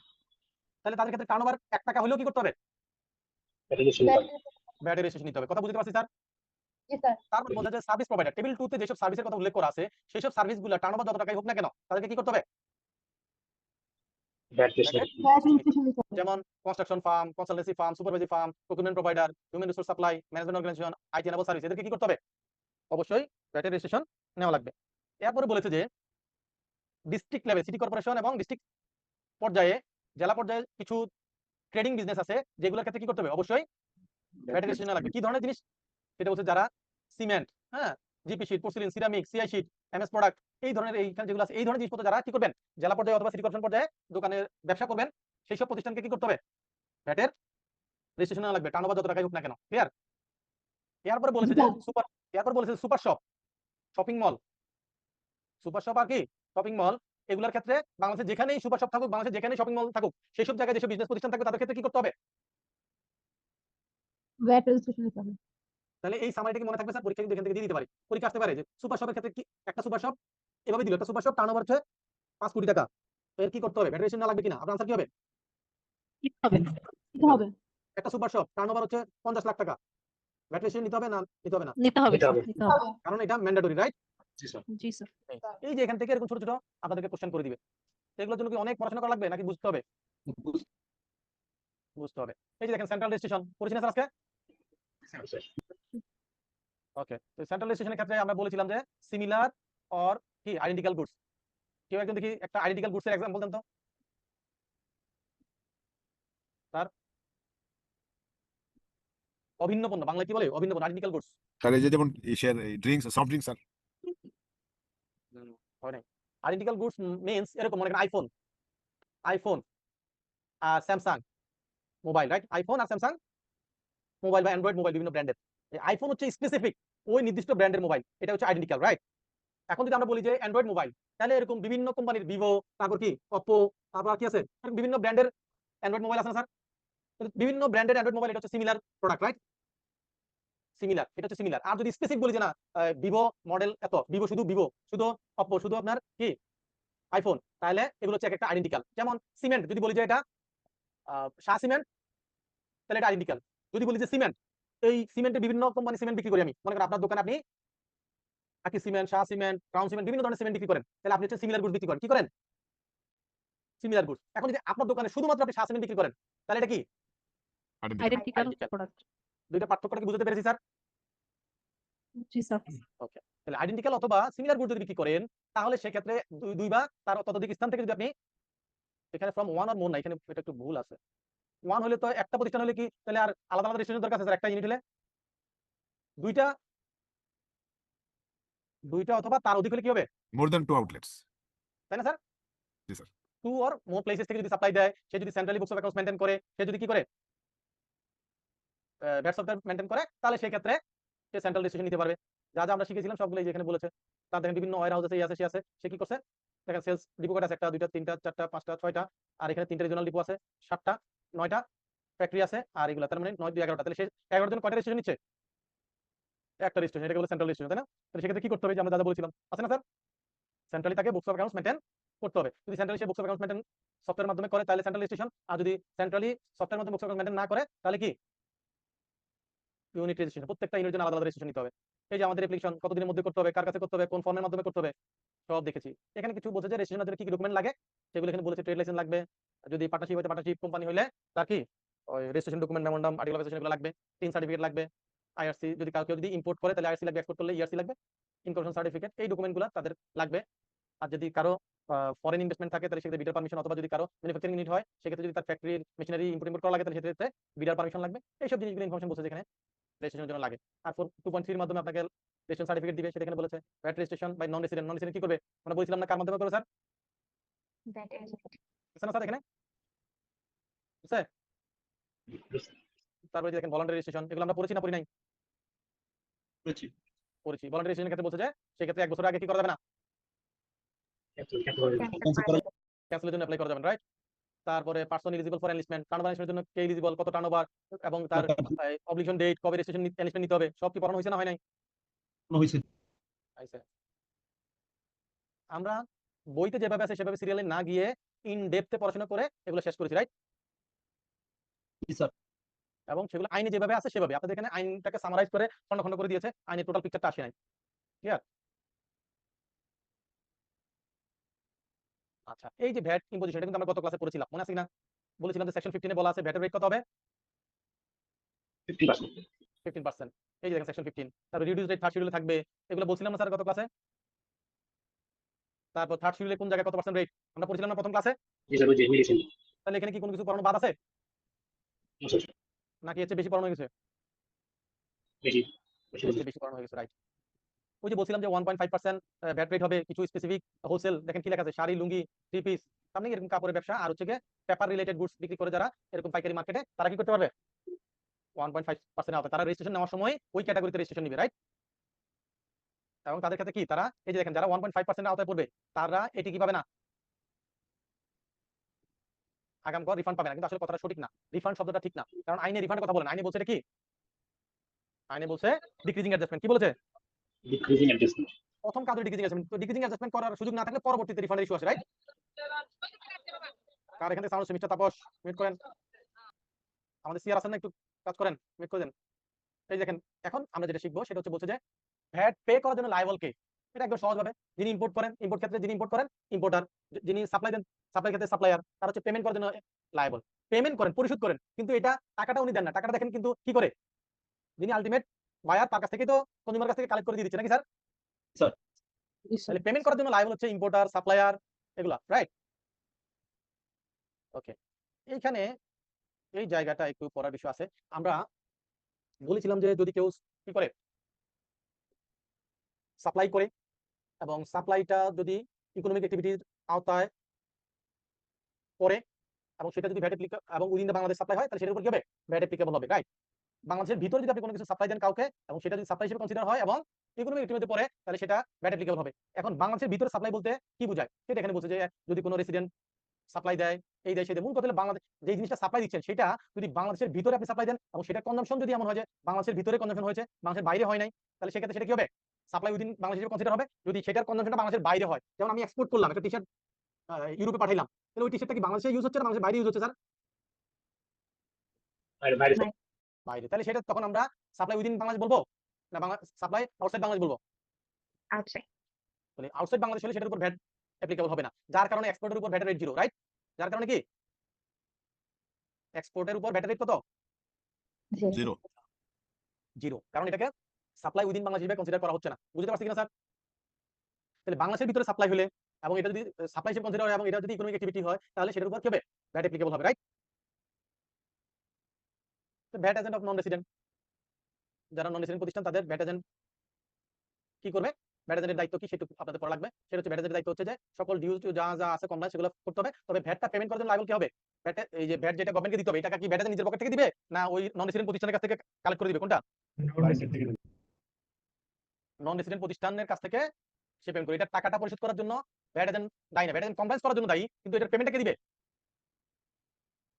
কোম্পানি দিবে। আপনি মনে করেন একটা কোম্পানি কনসালটেন্সি করতেছেন, আপনাকে দিবে বছরে 15 লাখ টাকা, আর আপনি যদি বলেন স্যার যেহেতু আপনি কনসালটেন্সি করতেছেন, কোম্পানি যদি 2000 কোটি টাকা ভ্যাট লাইবিলিটি আসে, এটাও ভ্যাট এজেন্ট দিবে, তাহলে কি সঠিক স্যার? সঠিক না। না। যদিও যখন 2019 সালে আইনটা প্রথম হয়েছিল তখন সেখানে এরকম একটা ভুল আইন করেছিল, যেখানে বলা ছিল যে ভ্যাটের লাইবিলিটিও কে বিয়ার করবে, ভ্যাট এজেন্ট বিয়ার করবে। তো যার কারণে কেউ আর ভ্যাট এজেন্ট হওয়ার পরেও কোনো কোম্পানির ভ্যাট এজেন্ট হওয়ার জন্য পারমিশন নেয় নাই, ভ্যাট এজেন্ট লাইসেন্স পেয়েছে কিন্তু ভ্যাট এজেন্ট হতে চায় নাই। পরবর্তীতে যখন আইন চেঞ্জ করেছে যে না এটা ভ্যাটের রেসপন্সিবিলিটি হবে কোম্পানির, তারপরে গিয়ে ভ্যাট এজেন্ট লাইসেন্সের মাধ্যমে বিভিন্ন কোম্পানির ভ্যাট এজেন্ট হিসেবে নিয়োগ নিয়েছে, অ্যাপয়েন্টমেন্ট নিয়েছে। কথা বুঝতে পেরেছি স্যার? আচ্ছা আচ্ছা, এখন বলেন তো এই গত 2টা ক্লাস আমরা করলাম, আজকে 3য় ক্লাস করতেছি, এখানে আমরা কি বলেছিলাম স্যার, যিনি ভ্যাট পেমেন্ট করার জন্য রেসপন্সিবল কে বলেছিলাম স্যার, বলেন তো ভ্যাট পেমেন্ট করার জন্য রেসপন্সিবল কে? এই যে একটু কথা বললাম, সাপ্লায়ার কে, সাপ্লায়ার বিক্রেতা, যিনি বিক্রি করবেন তিনি ভ্যাটটা পে করার জন্য লায়াবল। তিনি কি করবেন, বিক্রি করার সময় ওই যে বায়ার তার কাছ থেকে ভ্যাটটা কালেক্ট করে গভর্নমেন্টকে দিবেন, ব্যাপারটা তো তাই জি স্যার, নাকি? জি স্যার। তাহলে নরমাল নিয়ম কি, সেলার বায়ারের কাছ থেকে ভ্যাটটা কালেক্ট করে গভর্নমেন্টকে দিবেন, তাহলে এই গভর্নমেন্টকে পেমেন্ট করার জন্য রেসপন্সিবিলিটি কার উপর গেল, সেলার। সাপ্লায়ার। সেলারের উপর। সাপ্লায়ার, রাইট, সাপ্লায়ার, সঠিক ওয়ার্ড হচ্ছে সাপ্লায়ার। তাহলে সাপ্লায়ারের উপর, তাহলে সাপ্লায়ার, তাহলে এটা নরমাল প্রসেস হচ্ছে সাপ্লায়ার কি করবে, কাস্টমারের কাছ থেকে ভ্যাটটা কালেক্ট করে গভর্নমেন্টকে দিবে, সাপ্লায়ারের দায়িত্ব হচ্ছে ভ্যাট গভর্নমেন্টকে দেওয়া, রাইট। এখন এই জায়গায় এসে বলছি যে যদি আমরা কেউ দেশের বাহির থেকে কোনো সার্ভিস ইম্পোর্ট করি, সেবা আমদানি করি, সার্ভিস ইম্পোর্ট করি, তাহলে আমি যদি সার্ভিস ইম্পোর্ট করি দেশের বাইরে থেকে, তাহলে কি আমি কি সাপ্লায়ার না buyer? Buyer buyer, buyer sir buyer, right. তাহলে এখানে এসে বলছে যে যিনি সার্ভিস ইম্পোর্ট করবেন, যিনি সার্ভিসটা কিনে আনছেন বাংলাদেশে, বায়ার, তার দায়িত্ব হচ্ছে ভ্যাটটা পে করা। তাহলে কি এতক্ষণ যা বললাম সেই কথার সাথে মিল আছে না, তার উল্টো বলতেছি? উল্টা উল্টা বলতেছি কারণ এতক্ষণ বলে আসছি যে সাপ্লায়ার লায়াবল, এখন বলছে যে যিনি সার্ভিস ইম্পোর্ট করছেন, যিনি সেবা আমদানি করছেন, কাস্টমার, বায়ার, সে ভ্যাটটা পেমেন্ট করার জন্য লায়াবল। তাহলে কথাটা কি আগের মতো আছে না, তার উল্টাটা বলতেছি? উল্টা স্যার উল্টা বলতেছি। সেই জন্য বলেছে যে এখানে দেখেন VAT on imported service, service import করার সময় যে ভ্যাটটা, সেটা রিভার্স চার্জ হয়। কি হয়? রিভার্স, উল্টা, উল্টা চার্জ হয়। তাহলে সোজা চার্জ কোনটা? সাপ্লায়ার ভ্যাটটা পে করবে, এটা হচ্ছে সোজা চার্জ। আর এখন বলছে যে যিনি কাস্টমার, যে সার্ভিসটা ইম্পোর্ট করছে, সেই কি করবে? ভ্যাটটা পে করবে। তাহলে কি উল্টা চার্জ হলো না স্যার?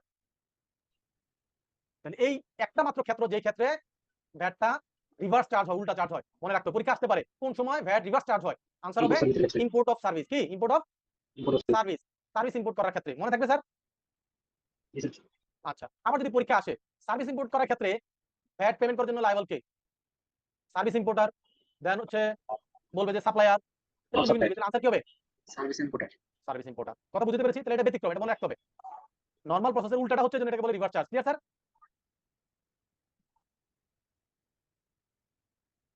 আচ্ছা, আমরা প্রথম দিন যখন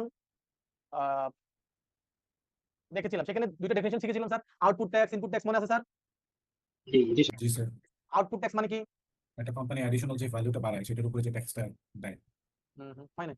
আউটপুট Required ট্যাক্স হচ্ছে from the আপনি যে সাপ্লাই করবেন, সাপ্লাইয়ের উপর যে ভ্যাটটা দিচ্ছেন, সেটাকে বলে আউটপুট ট্যাক্স, রাইট? জি স্যার। সাপ্লাইয়ের উপর। দেন তাহলে ইনপুট যেটা ব্যবহার করছেন, সেটার উপর কিনার সময় যে ট্যাক্সটা দিচ্ছেন, সেটাকে বলছে ইনপুট ট্যাক্স। তাহলে আমরা বলেছিলাম যে আউটপুট ট্যাক্সে ইনপুট ট্যাক্স অ্যাডজাস্ট করে বাকিটা পেমেন্ট করতে হবে, রাইট? রাইট স্যার তাহলে তাহলে আপনি যখন বিক্রি করেন, সাপ্লাই করেন, তখন আপনি আউটপুটের উপর ভ্যাট দেন, রাইট? বিক্রি করলে আপনাকে কি করতে হবে? আউটপুট ট্যাক্স দিতে হবে। কি দিতে হবে? output tax. Output tax. এখন বলেন তো, আপনি সার্ভিস ইম্পোর্ট করছেন, তাহলে আপনি কিনছেন, তো কিনলে কি আউটপুট ট্যাক্স দিবেন স্যার? বলেন তো। কিনলে তো স্যার ইনপুট ট্যাক্স। রাইট, কিন্তু এটা ব্যতিক্রম। এখানে এখানে আপনি কিনছেন, সার্ভিস ইম্পোর্ট করছেন, সেক্ষেত্রে দুইটা এন্ট্রি দিতে হবে। কয়টা? দুইটা। দুইটা আপনি কিনতে হবে আউটপুট ট্যাক্স হিসেবে দেখাইতে হবে, ও, ইনপুট ট্যাক্স হিসেবে দেখাইতে হবে। আইনে কি বলেছে? বলেছে যদি কেউ সার্ভিস ইম্পোর্ট করে, তাহলে সেই ক্ষেত্রে তাকে সেটা ইনপুট ট্যাক্স এবং আউটপুট ট্যাক্স দুই জায়গায় দেখাইতে হবে। কয় জায়গায় দেখাইতে হবে? ইনপুট ট্যাক্স এবং আউটপুট ট্যাক্স দেখাইতে হবে। নরমালি আমি কিনলে তো ইনপুট ট্যাক্স দেখার কথা, আউটপুটের সাথে কোনো রিলেশনই নাই, রাইট? কিন্তু সার্ভিস ইম্পোর্টের ক্ষেত্রে বলছে দুই জায়গায় দেখাইতে হবে। মনে থাকবে স্যার, এটা পরীক্ষা আসবে। Clear? Payment of VAT on service. এখন মনে করেন আপনি একটা সার্ভিস ইম্পোর্ট করেছেন, তো সার্ভিস ইম্পোর্ট করলে আপনি যে দেশের বাইরে থেকে কারো কাছ থেকে একটা কনসালটেন্সি নিয়েছেন, তাকে পেমেন্ট করবেন। পেমেন্ট করতে গেলে ব্যাংকের কাছে যাইতে হবে না যে আমার এই সাপ্লায়ারকে এই সার্ভিসের এগেইনস্টে পেমেন্ট করেন? যাইতে হবে না? হবে কি না? জি জি জি, Yes, sir. ওকে। তো এখন বলেছে যে এই ভ্যাটটা পেমেন্ট কিভাবে হবে সার্ভিস ইম্পোর্টে। বলছে ভ্যাটটা দুই ক্যাটাগরিতে হতে পারে। একটা হলো আপনার ভ্যাট রেজিস্ট্রেশন আছে, আপনার কি, আপনি যে কাস্টমার, আপনি যে ভ্যাট সার্ভিস ইম্পোর্ট করছেন, আপনার ভ্যাট রেজিস্ট্রেশন আছে। আরেকটা হলো আপনার ভ্যাট রেজিস্ট্রেশন নাই। দুইটা হতে পারে, রাইট? আপনার যদি ভ্যাট রেজিস্ট্রেশন না থাকে, তাহলে সেই ক্ষেত্রে তো আপনি কেটে রিটার্ন দেখাতে পারছেন না, রাইট? সেই ক্ষেত্রে ব্যাংক কি করবে? ওই সার্ভিসের উপর ভ্যাটটা কেটে গভর্নমেন্টের ঘরে জমা দিবে। কথা বুঝতে পেরেছি স্যার? কখন হবে এটা? যদি কাস্টমার যিনি সার্ভিস ইম্পোর্ট করেছেন, তার যদি ভ্যাট রেজিস্ট্রেশন না থাকে, কথাটা ক্লিয়ার শুনেন, তার যদি কি না থাকে, VAT registered না থাকে। তাহলে সেই ক্ষেত্রে ভ্যাটটা কে ডিডাক্ট করবে? Bank bank. Bank. বা ফিনান্সিয়াল ইনস্টিটিউশন, যারা ওই সার্ভিসের এগেইনস্টে পেমেন্ট করবে, রাইট? আর যদি আপনার ভ্যাট রেজিস্ট্রেশন থাকে, তাহলে প্রথম দায়িত্ব আপনার উপর, আপনি এটার উপর যেই ভ্যাটটা আসে সার্ভিসের ইম্পোর্ট করছেন, সেই ভ্যাটটা আপনি পেমেন্ট করবেন। করার পর সেই পেমেন্টের চালানটা কি করবেন? ব্যাংকের সাথে শেয়ার করবেন যে হ্যাঁ আমি এটার উপর ভ্যাটটা দিয়েছি। তারপর আপনি ওইটার পেমেন্ট আপনার সাপ্লায়ারকে পেমেন্ট করার জন্য রিকোয়েস্ট করতে পারবেন। ব্যাংক দেখবে যে আপনি এটার উপর পেমেন্টটা করেছেন কিনা। যদি দেখে যে আপনি পেমেন্টটা করেছেন, তাহলে সেটা সাপ্লায়ার পেমেন্টটা ওকে করবে। আর যদি আপনি না করে থাকেন, তাহলে সেই ক্ষেত্রে সে ওই আপনার কাছ থেকে ভ্যাটটা কেটে রাখার পর তারপর সাপ্লায়ারকে পেমেন্ট করবে। কথা কি বুঝতে পেরেছি স্যার? জি স্যার। তাহলে ভ্যাট রেজিস্ট্রেশন যদি থাকে, তাহলে আপনার দায়িত্ব হচ্ছে ভ্যাটটা পেমেন্ট করে সেই চালানটা ব্যাংকে দেওয়া, এবং ব্যাংক ওই চালান পাওয়ার সাপেক্ষে আপনার পার্টিকে পেমেন্টটা করবে, সাপ্লায়ারকে পেমেন্ট করবে, রাইট? আর যদি দেখে যে আপনি পেমেন্টটা করেছেন কিন্তু কম করেছেন, তাহলে যতটুকু কম করেছেন তাহলে সেটুকু সে ফার্দার ডিডাকশন করে তারপর পার্টি পেমেন্ট করে। আর যদি দেখে আপনি পেমেন্ট একদম করেই নাই, তাহলে ওটার উপর 15% ভ্যাট ডিডাকশন করে তারপর সে সাপ্লায়ারকে পেমেন্ট করবে। কথা বুঝতে পারছি কিনা স্যার? জি স্যার। ওকে। আমরা প্রথম ক্লাসে বলেছিলাম যে জিরো রেটেড গুডস বা সার্ভিস সাপ্লাই, রাইট? মনে আছে? সেগুলোর ক্ষেত্রে আমরা বলেছিলাম, সেটা কোথায় বলা আছে? সেকশন 21 থেকে 24, সেকশন 21 থেকে 24, এটা আমরা প্রথম ক্লাসে বলেছিলাম। সেগুলো হচ্ছে যেগুলা এক্সপোর্ট হিসেবে কনসিডার হবে, সেগুলো জিরো রেটেড হবে, রাইট? এই যে দেখেন supply of goods for export, আপনি এক্সপোর্ট করতেছেন আবার এটা রি-ইম্পোর্ট করার উদ্দেশ্যে, মানে আপনি দেশের বাইরে পাঠাচ্ছেন আবার এটাকে দেশে ইম্পোর্ট করে নিয়ে আসবেন, এক্সপোর্ট করছেন আবার এটাকে দেশে ফেরত নিয়ে আসবেন, এরকম হলে সেটা কি জিরো রেটেড হবে না। পুনরায় আমদানি করবেন এই উদ্দেশ্যে যদি আপনি এক্সপোর্ট করেন তাহলে সেটা জিরো রেটেড হবে না। এখন কেউ কি এক্সাম্পল দিতে পারবেন যে এমন কি জিনিস আছে যেটা আমরা এক্সপোর্ট করবো আবার পরে দেশে ইম্পোর্ট করে নিয়ে আসবো? কেউ কি কোনো এক্সাম্পল দিতে পারবেন স্যার? এটা হচ্ছে বিভিন্ন ধরনের মেশিনারিজের কি মেইনটেনেন্স, বা এটা কি বলবো, এটা যদি কোনো মেজর সার্ভিসিং করতে হয়, দেখা গেল যে বাংলাদেশে মানে আপনি জার্মান থেকে একটা মেশিন কিনেছেন একটা ফ্যাক্টরির জন্য, ওই মেশিনটা বাংলাদেশে সার্ভিসিং করার মতো কোনো প্রতিষ্ঠান নাই, তাহলে সেক্ষেত্রে কি করতে হবে? তখন জার্মানের ওই কোম্পানি যেহেতু আপনার এটা সার্ভিস করতে, সে বলেছে যে হ্যাঁ এটা তুমি তোমার দেশে নাই, তুমি তোমার দেশের পাশে এটা শ্রীলঙ্কায় অথবা সিঙ্গাপুরে আছে, তুমি সেখানে যদি তোমার মেশিনটা ওখানে পাঠাও তাহলে সেটা আমরা সেখান থেকে সার্ভিসিং করে দিতে পারবো, আমাদের প্রতিষ্ঠান আছে সেখান থেকে করে দিতে হবে। তাহলে আমি কি করলাম, আমার মেশিনটা এক্সপোর্ট করলাম কোন দেশে? সিঙ্গাপুরে। কি উদ্দেশ্যে? মেশিনটা ওখান থেকে সার্ভিসিং করে দিবে, দেন সার্ভিসিং করার পর মেশিন কি ওখানে থেকে যাবে না বাংলাদেশে আবার ফেরত আনবো? স্যার মেশিনটা ফেরত আনবো, তাহলে এটা হচ্ছে একটা এক্সাম্পল যে আমি এক্সপোর্ট করবো আবার পরবর্তীতে ফেরত আনবো, এরকম উদ্দেশ্যে এক্সপোর্ট করবো, তাহলে এটা এরকম সার্ভিসিং এর ক্ষেত্রে হয়, রাইট? কিসের ক্ষেত্রে হয়?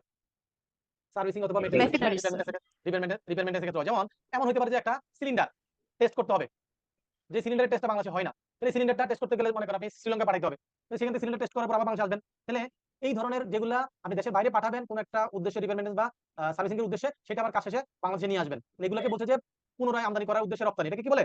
পুনরায় আমদানি করার উদ্দেশ্যে রপ্তানি। তাহলে এক্সপোর্ট ফর কি? For the intention of reimport, right? তাহলে সেই ক্ষেত্রে এগুলোর ক্ষেত্রে জিরো রেটেড হবে না, কারণ এটা তো আপনি আমার দেশে ফেরত আসছে, তাহলে তো এটা রিয়েল এক্সপোর্ট হচ্ছে না, রাইট? হচ্ছে স্যার? হচ্ছে না। আচ্ছা এখন বলেন তো, এমন যদি হয় বাংলাদেশে অনেক সময় অনেক ফরেনার বাংলাদেশে ঘুরতে আসে না স্যার, টুরিস্ট হিসেবে আসে কিনা? আসে। তো আসার পর সে মনে করেন বাংলাদেশের ডিউটি ফ্রি শপ থেকে সে কিছু প্রোডাক্ট কিনেছে, কেনার পর সেখান থেকে সে হয়তো 100টা প্রোডাক্ট কিনছিল, সেখান থেকে সে 90টা প্রোডাক্ট বাংলাদেশে কনজাম্পশন করেছে যে কতদিন ছিল, যাওয়ার সময় তার কাছে আরো 10টা প্রোডাক্ট রয়েছে, তো এই 10টা প্রোডাক্ট সে কি করবে? তার সাথে করে নিয়ে যাবে, রাইট? যে 10টা সে বাংলাদেশ থেকে সাথে করে নিয়ে যাচ্ছে সেটা কি কনজাম্পশন বাংলাদেশে হবে না বাংলাদেশের বাইরে? বাংলাদেশের বাইরে। আমরা তো শিখেছিলাম বাংলাদেশের বাইরে কনজাম্পশন হলে সেটা এক্সপোর্ট, রাইট স্যার? তো বাংলাদেশের বাইরে 10টা চলে যাবে, তো সেই 10টার উপর তো সে কেনার সময় ভ্যাট দিছিল না স্যার? জি স্যার, তাহলে এটা তো বাংলাদেশের বাইরে চলে যাচ্ছে, তাহলে এটা এক্সপোর্ট, তাহলে ভ্যাট হওয়ার কথা ছিল না, রাইট? তাহলে তখন সে কি করতে হবে? তখন সে এয়ারপোর্টে যে ডিউটি ফ্রি শপ থাকে সেখানে গিয়ে ক্লেম করবে, তার যেই কিনার যেই মেমো আছে মোশক চালান 6.3, সেটা দিয়ে সে ক্লেম করবে যে আমি এই প্রোডাক্টটা কিনেছিলাম, এই 90টা তার 100টা তার মধ্যে 90টা ব্যবহার করছি, এই 10টা আমি সাথে করে নিয়ে যাচ্ছি। তখন ক্লেম করলে ওই এয়ারপোর্টে যে ডিউটি ফ্রি শপ থাকে সে তখন তার এই ক্লেমের এগেইনস্টে তাকে ওই 10টার উপর যেই পরিমাণ ভ্যাট আছে সেই ভ্যাটের টাকাটা তাকে কি করবে? রিফান্ড করে দিবে। কথা কি বুঝতে পেরেছি স্যার? স্যার। তাহলে এই 10টা দেশের বাইরে চলে যাচ্ছে, সেটা তখন এক্সপোর্ট হিসেবে কনসিডার হবে, তাহলে তাকে ওই ডিউটি ফ্রি শপ তাকে রিফান্ডটা দিয়ে দিবে, আর ডিউটি ফ্রি শপ কি করবে? যে টাকাটা তাকে দিয়েছে রিফান্ড, সেই টাকাটা আবার গভর্নমেন্টের কাছে ক্লেম করে সেটা আদায় করে নিবে। মাথায় ঢুকছে না ঢুকে নাই স্যার? জি আচ্ছা স্যার, এখন বলেন তো, বাংলাদেশে অনেক এয়ারলাইন্স আছে না, যারা বাংলাদেশ ইন্টারন্যাশনাল এয়ারলাইন্স, যারা বিমান বাংলাদেশে আসে বাংলাদেশ থেকে প্যাসেঞ্জার ক্যারি করে আবার বিভিন্ন দেশে যায়, আসে না স্যার? আসে। এগুলো যখন বাংলাদেশে আসে, আসার পর এয়ারপোর্টে এসে ফুয়েল নেয় না? জি স্যার, নেয়। বিভিন্ন ধরনের খাবার নেয়, বিভিন্ন ধরনের কনজিউমেবলস, বিভিন্ন আইটেম বা কোনো রিপেয়ারমেন্টের দরকার রিপেয়ারমেন্ট করে, রাইট? বা বিমানটা ক্লিন করে, তাহলে এই যে সার্ভিসগুলো নিল ইয়ে করলো, তাহলে এগুলো কি সে কি বাংলাদেশে কনজাম্পশন করে যে ফুয়েলটা নিয়েছে? বাইরে করবে। তাহলে এই যে ইন্টারন্যাশনাল ক্যারিয়ার, যারা ইন্টারন্যাশনাল ট্রান্সপোর্ট, এখানে কালার করে দিয়েছি, এই যে ইন্টারন্যাশনাল ট্রান্সপোর্ট, এটা বিমান হতে পারে, জাহাজ হতে পারে, ট্রাক হতে পারে, যে কোনো, রাইট? যেগুলা এক দেশ থেকে আরেক দেশে মুভ করে ট্রান্সপোর্ট, সেগুলোকে ইন্টারন্যাশনাল ট্রান্সপোর্ট বলে, রাইট? তো সেই সব ট্রান্সপোর্ট গুলা বাংলাদেশ থেকে যদি কোনো ধরনের কি নেয়, সার্ভিস নেয় অথবা গুডস নেয়, তাহলে সেগুলা কি হবে? এক্সপোর্ট হিসেবে গণ্য হবে। কথা বুঝতে পেরেছি স্যার? জি স্যার, এখন মনে করেন আরেকটা জায়গায় বলেছে যে হ্যাঁ এগুলো সব ঠিক আছে, এমন কোন সার্ভিস বা গুডস যদি হয় যে ওই সাপ্লাইটা যে দিয়েছেন সেই সার্ভিসটা বা গুডসটা বাংলাদেশের ল্যান্ডের সাথে রিলেটেড কোনো কিছুর সাথে ইনভলভ, বাংলাদেশের ভূমির সাথে সরাসরি সম্পর্কিত, তাহলে সেই ধরনের সাপ্লাইকে কি করা যাবে না? এক্সপোর্ট হিসেবে কনসিডার করা যাবে না। কথা বুঝতে পেরেছি? তাহলে বাংলাদেশের ভূমির সাথে সম্পৃক্ত এমন কোনো কিছুর সাথে রিলেটেড জায়গায় যদি আপনি সার্ভিস দেন, তাহলে সেটাকে এক্সপোর্ট হিসেবে কনসিডার করতে। যদি একটা এক্সাম্পল আপনাকে একটু দেই, মনে করেন বাংলাদেশে একটা ডাটা সেন্টার আছে, কি আছে? ডাটা সেন্টার, যেখানে ডাটা আপনার সেন্টার, আমার ইনফরমেশন গুলো আমরা কি করতে পারি, তাদের যে ডাটা সেন্টার আছে সেখানে জমা করতে পারি, রাইট? আমরা তাদেরকে স্টোরেজের জন্য সেখানে তাদেরকে টাকা পে করেন। এখন ওই ডাটা সেন্টার বাংলাদেশে সার্ভিস দিচ্ছে, তাহলে এটা তার জন্য ভ্যাটেবল সার্ভিস, ওকে, কোনো অসুবিধা নাই। কিন্তু এই ডাটা সেন্টারের মালিক যে সফটওয়্যার, সেই সফটওয়্যারের ওনার হচ্ছেন মনে করেন সুইজারল্যান্ডের একটা কোম্পানি। কে? সুইজারল্যান্ডের একটা কোম্পানি। এবং সুইজারল্যান্ডের কোম্পানি আপনাকে বলছে যে বাংলাদেশে যে ডাটা সেন্টার আছে সেখানে একটা সফটওয়্যার মেইনটেনেন্স করতে হবে, আপনাকে বলছে সার্ভিসটা দিতে। তাহলে আপনাকে এই কাজটার জন্য অর্ডার করেছে কে? সুইজারল্যান্ডের কোম্পানি, রাইট? আপনি বাংলাদেশে বসে ওই ডাটা সেন্টারে কি করেছেন? সফটওয়্যারে সার্ভিস দিয়েছেন এবং ওই সুইজারল্যান্ডের কোম্পানি সেখান থেকে আপনাকে ডলারে পেমেন্ট করেছে। তাহলে এখন এটা সাপ্লাই উইদিন বাংলাদেশ হবে না, কি এক্সপোর্ট হবে বলেন তো স্যার? আপনার সার্ভিসটা সার্ভিস উইথিন বাংলাদেশ হবে। আমরা যদি গ্রস সেন্সে দেখি, আমাকে কাজটা দিয়েছে সুইজারল্যান্ড, তার মানে বাংলাদেশের বাইরে, টাকা দিয়েছে সুইজারল্যান্ড, সেটাও বাংলাদেশের বাইরে। এট এ গ্ল্যান্স আমরা সবাই বলবো এটা এক্সপোর্ট, রাইট? কিন্তু বাস্তবতা হচ্ছে এটাকে এক্সপোর্ট হিসেবে কনসিডার করবে না, কারণ বলেছে যে বাংলাদেশের ভূমির সাথে সম্পৃক্ত কোনো জায়গায় যদি আপনি সাপ্লাই দেন এবং সেটার কনজাম্পশন যদি বাংলাদেশে হয়, তাহলে সেটা কি হবে না? এক্সপোর্ট হবে না। দেখেন আপনার যে ডাটা সেন্টারটা, সেটা কি বাংলাদেশের জমির মধ্যে আছে না? বাংলাদেশের মধ্যে আছে না? জি স্যার। তাহলে এটা যেহেতু বাংলাদেশের মধ্যে আছে এবং আপনি বাংলাদেশে বসে সার্ভিসটা দিয়েছেন এবং এটা সার্ভিসটা ওই ডাটা সেন্টারের সফটওয়্যারটা ব্যবহার করেছে, তাহলে সেটা সাপ্লাই উইদিন বাংলাদেশ হিসেবে কনসিডার হবে। কথা বুঝতে পেরেছি স্যার? ঠিক তেমনি তাহলে এই জিনিসগুলো আমাদেরকে কি করতে হবে? বুঝতে হবে যে এই সার্ভিসটা যেটা দিল সেটা বাংলাদেশের ভূমির সাথে সম্পৃক্ত কিনা। এই যে দেখেন আমি যে কথাগুলো বলেছি, in case of service, supply of service directly related to any land situated outside Bangladesh, বাংলাদেশের বাইরে হলে সেটা কি এক্সপোর্ট হিসেবে কনসিডার হবে। কিন্তু যদি বাংলাদেশের ভূমির সাথে সরাসরি সম্পৃক্ত হয়, তাহলে কি হবে? ইম্পোর্ট। ইম্পোর্ট কেন হবে? সাপ্লাই উইদিন বাংলাদেশ এক্সপোর্ট হিসেবে কনসিডার হবে না। ইম্পোর্ট কেন? এটা কি বাংলাদেশের বাইরে থেকে ইম্পোর্ট করছি? আমি তো বাংলাদেশের মধ্যে না, না, বাংলাদেশ স্যার। সাপ্লাই দিছি। ঘটনা বুঝতে হবে ম্যাডাম, শেষ করে আনসার দিলে তো পরীক্ষায় রেজাল্ট ভালো হবে না, হবে? না স্যার। আচ্ছা, এখন কোশ্চেন আসতে পারে, দেখা গেল যে একটা গুডস ফার্স্ট শিডিউলের এক্সাম্পশন আছে, কোথায় আছে? ফার্স্ট শিডিউলে আছে, তার মানে ফার্স্ট শিডিউল থাকা মানে কি ভ্যাট এক্সাম্পটেড, রাইট? আবার Yes, sir. সেই গুডসটা আমি বাংলাদেশের বাইরে এক্সপোর্ট করতেছি, তাহলে বাংলাদেশের বাইরে এক্সপোর্ট করলে সেটা zero rated, right? Yes, sir. যে গুডসটা ফার্স্ট শিডিউল এক্সাম্পশন দেওয়া আছে আবার এক্সপোর্ট করতেছি, তাহলে এটা জিরো রেটেড। তাহলে এখন আমি এটাকে কি হিসেবে কনসিডার করব? ছেলে হিসেবে কনসিডার করব না মেয়ে হিসেবে কনসিডার করব? এটাকে কি জিরো রেটেড হিসেবে কনসিডার করব নাকি এক্সাম্পটেড গুডস হিসেবে কনসিডার করব? পরীক্ষা আসতে পারে, রাইট? জিরো হিসেবে। আনসার হবে জিরো রেটেড। আনসার কি হবে? জিরো। Answer zero rated. যদি কোনো গুডসের কোনো সাপ্লাইয়ের স্ট্যাটাস দুই রকম হয়, যেটা এক্সাম্পটেডও আছে আবার জিরো রেট, দুই জায়গায় পড়তেছে, তাহলে সেক্ষেত্রে তাকে আমরা কি হিসেবে কনসিডার করব? Zero rate. Zero rated. এখন আপনার মাথায় কোশ্চেন আসতে পারে, স্যার এক্সাম্পটেড না, এক্সাম্পটেড হলে তো সকল লেভেলে, জিরো রেটেড হলে শুধু এক্সপোর্ট, এক্সপোর্ট হইছে বলে তো জিরো রেটেড, রাইট? এখন আপনি বলেন স্যার এটা জিরো রেট না হয় এক্সাম্পটেড হলেও তো ভ্যাট লাগতো না, তাই না? তাহলে কেন এটা জিরো রেটেড বললো? এখানে কিছু বোঝার বিষয় আছে, যেটা আরো দুই একটা ক্লাস পরে বুঝতে পারবেন। সেটা হচ্ছে যে আমরা বলেছিলাম যে আউটপুটের থেকে ইনপুট ট্যাক্সটা বাদ দেওয়া যায়, রাইট? মানে এটাকে বলে রিবেট পাওয়া যায়। এটাকে কি বলে? রিবেট নেওয়া যায়। তো রিবেট নেওয়ার জন্য সেকশন 46 এ বলেছে রিবেট নিতে গেলে দুই ধরনের সেলস রিবেট পাবে। কারা পাবে রিবেট? যারা 15% রেটে সাপ্লাই দেয় তারা, অথবা যারা জিরো রেটে সাপ্লাই দেয়। এই দুই ক্যাটাগরিতে যারা পড়ে তারা। তাহলে এক্সাম্পটেড ক্ষেত্রে কি রিবেট পাবে স্যার? পাবে না। তাহলে রিবেট না পাইলে তাহলে ব্যবসায়ী লস হবে, রাইট? সেই কারণে সার্বিক সকল চিন্তা করে বিজনেসম্যানদের বেনিফিটের কথা চিন্তা করে এটাকে কি হিসেবে কনসিডার করেছে? Zero rate. জিরো যেটা রিবেট পায়। রাইট। একটা সাপ্লাই যদি এক্সাম্পটেড বা জিরো রেটেড দুইটাতেই পড়ে, তাহলে তাকে আমরা কি হিসেবে কনসিডার করব? জিরো। Zero rated. মনে থাকবে স্যার? জি। আর ওই ডিম এক্সপোর্টের কথা তো বলেছি এর গত ক্লাসে एग्जांपल দিয়ে, রাইট? জি যে স্যার। যিনি ডাইরেক্ট এক্সপোর্টার তাকে যিনি কি করেন বিভিন্ন ধরনের সাপ্লাই দিয়ে থাকেন, সেই সাপ্লাইগুলোকে কি হিসেবে কনসিডার করা হবে? ডিম এক্সপোর্ট। তবে সেক্ষেত্রে কিছু কন্ডিশন আছে, সেক্ষেত্রে কি আছে? কিছু কন্ডিশন ফলো করতে হবে। আপনি তাকে যখন সাপ্লাই দিবেন, তাকে এলসির মাধ্যমে সাপ্লাই দিতে হবে, তাকে ফরেন কারেন্সির মাধ্যমে ট্রানজাকশনটা হইতে হবে এবং ডিভিশনাল যে ভ্যাট অফিসার আছেন তার কাছ থেকে সেটা ডকুমেন্টটা কি করতে হবে? তার কাছে সাবমিট করতে হবে। এই কন্ডিশনগুলো ফুলফিল করলে, অথবা ইন্টারন্যাশনাল টেন্ডার, যেমন পদ্মা ব্রিজ, এটা কি লোকাল টেন্ডার হয়েছে না ইন্টারন্যাশনাল টেন্ডারের কাজটা হয়েছে? ইন্টারন্যাশনাল। ইন্টারন্যাশনাল টেন্ডারে যদি আপনি কাজ করেন, তাহলে সেটাকেও কি হিসেবে কনসিডার করা হবে? দেশের মধ্যে কাজ করতেন, তারপর এটাকে কি হিসেবে কনসিডার করা হবে? ডিন এক্সপোর্ট হিসেবে কনসিডার করা হবে। বুঝতে পারছি স্যার? তবে সেটা এলসির মাধ্যমে বা এগ্রিমেন্টের মাধ্যমে হতে হবে এবং সেখানে কি ফরেন কারেন্সিতে ট্রানজাকশন হতে হবে। ক্লিয়ার? আর এই এক্সাম্পশনের ব্যাপারে তো আমরা দুনিয়া যা যা আছে সব প্রথম ক্লাসে আলোচনা করছিলাম, মনে আছে স্যার? যে ফার্স্ট শিডিউলের মধ্যে এক্সাম্পশন হয়, এরপর আবার কি এসআরওর মাধ্যমে হয়, এসআরও আর ফার্স্ট শিডিউলের মাধ্যমে এক্সাম্পশনের মধ্যে তফাৎটা কি, সবকিছু আমরা পড়াশোনা করছি না স্যার? তারপরে বলেছিলাম যে প্রত্যেক বছর একটা কমন এক্সাম্পশন এসআরও হয়। এই বছর হচ্ছে 160 নাম্বার এসআরও, রাইট? এটা গত বছরের আপনাদের ম্যানুয়াল পুরাতনটা আছে, নতুন ম্যানুয়ালটা আসছে, সেখানে 160 নাম্বার এসআরও 2025 সাল সেটা আসবে, যেটা আমরা প্রথম ক্লাসে আলোচনা করছিলাম। কথা কি বুঝতে পারছি স্যার? তারপরে এই যে দেখেন ম্যানুফ্যাকচারিং স্টেজ, ট্রেডিং স্টেজ, এগুলা আমরা সব পড়েছিলাম। সাপ্লাই স্টেজ, সার্ভিস স্টেজ, এগুলো যা আছে। এখন আমরা একটা ব্রেক নিব 15 মিনিটসের। 18 মিনিটস নিয়ে আমরা 8:50 তে আমরা জয়েন করব, ঠিক আছে? 8:50 ইনশাআল্লাহ জয়েন করব। কখন জয়েন করব ওকে স্যার? স্যার। 50। 8:50 এ জয়েন করব।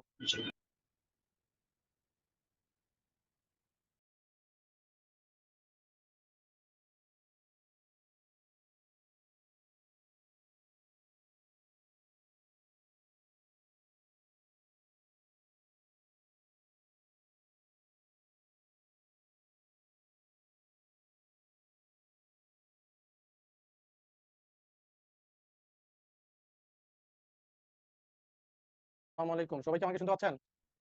জি স্যার। জি স্যার।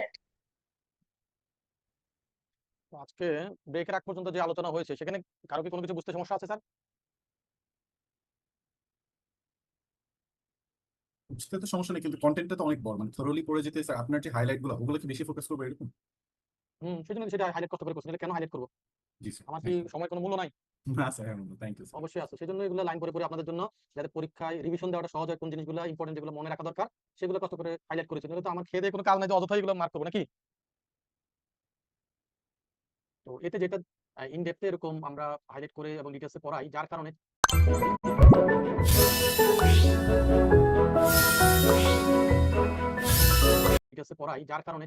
স্টুডেন্টরা পরীক্ষার পরে রেজাল্ট দিলে ফোন করে বলে স্যার আমি এই পেয়েছি। তো এটা শুনে আমাদের ভালো লাগে, ভালো পরীক্ষা দিচ্ছে, ভালো রেজাল্ট করছে। তো যারা সিরিয়াস থাকেন, ক্লাসে মনোযোগী থাকেন, তাদের ক্ষেত্রে এগুলো সহজ। যারা মনে করেন না এটা আমি দেখে মনে হচ্ছে স্যারের, এটা তো আমি পরে দেখে নিব, স্লাইডটা তো আমার কাছে আছে, তাদের জন্য কঠিন, তাই না স্যার? স্যার আমি ওই যে একটা জিনিস আমি যেটা বুঝছি এটা ঠিক আছে কিনা আমি বলবো। জি বলেন। স্যার ওই যে ব্যাংকের মাধ্যমে যে আমরা দেই, তো যদি আমার ভ্যাট রেজিস্ট্রেশন থাকে তখন যদি ব্যাংকের আমরা মাধ্যমে যে দেই, কথাটা কি প্রফেশনাল কথা হইলো নাকি একটা লেমেনের মতন কথা হইলো, যে জীবনে পড়াশোনা করেন তার মতো হইলো? পেমেন্ট লেমেন কি পড়াশোনার বাইরে?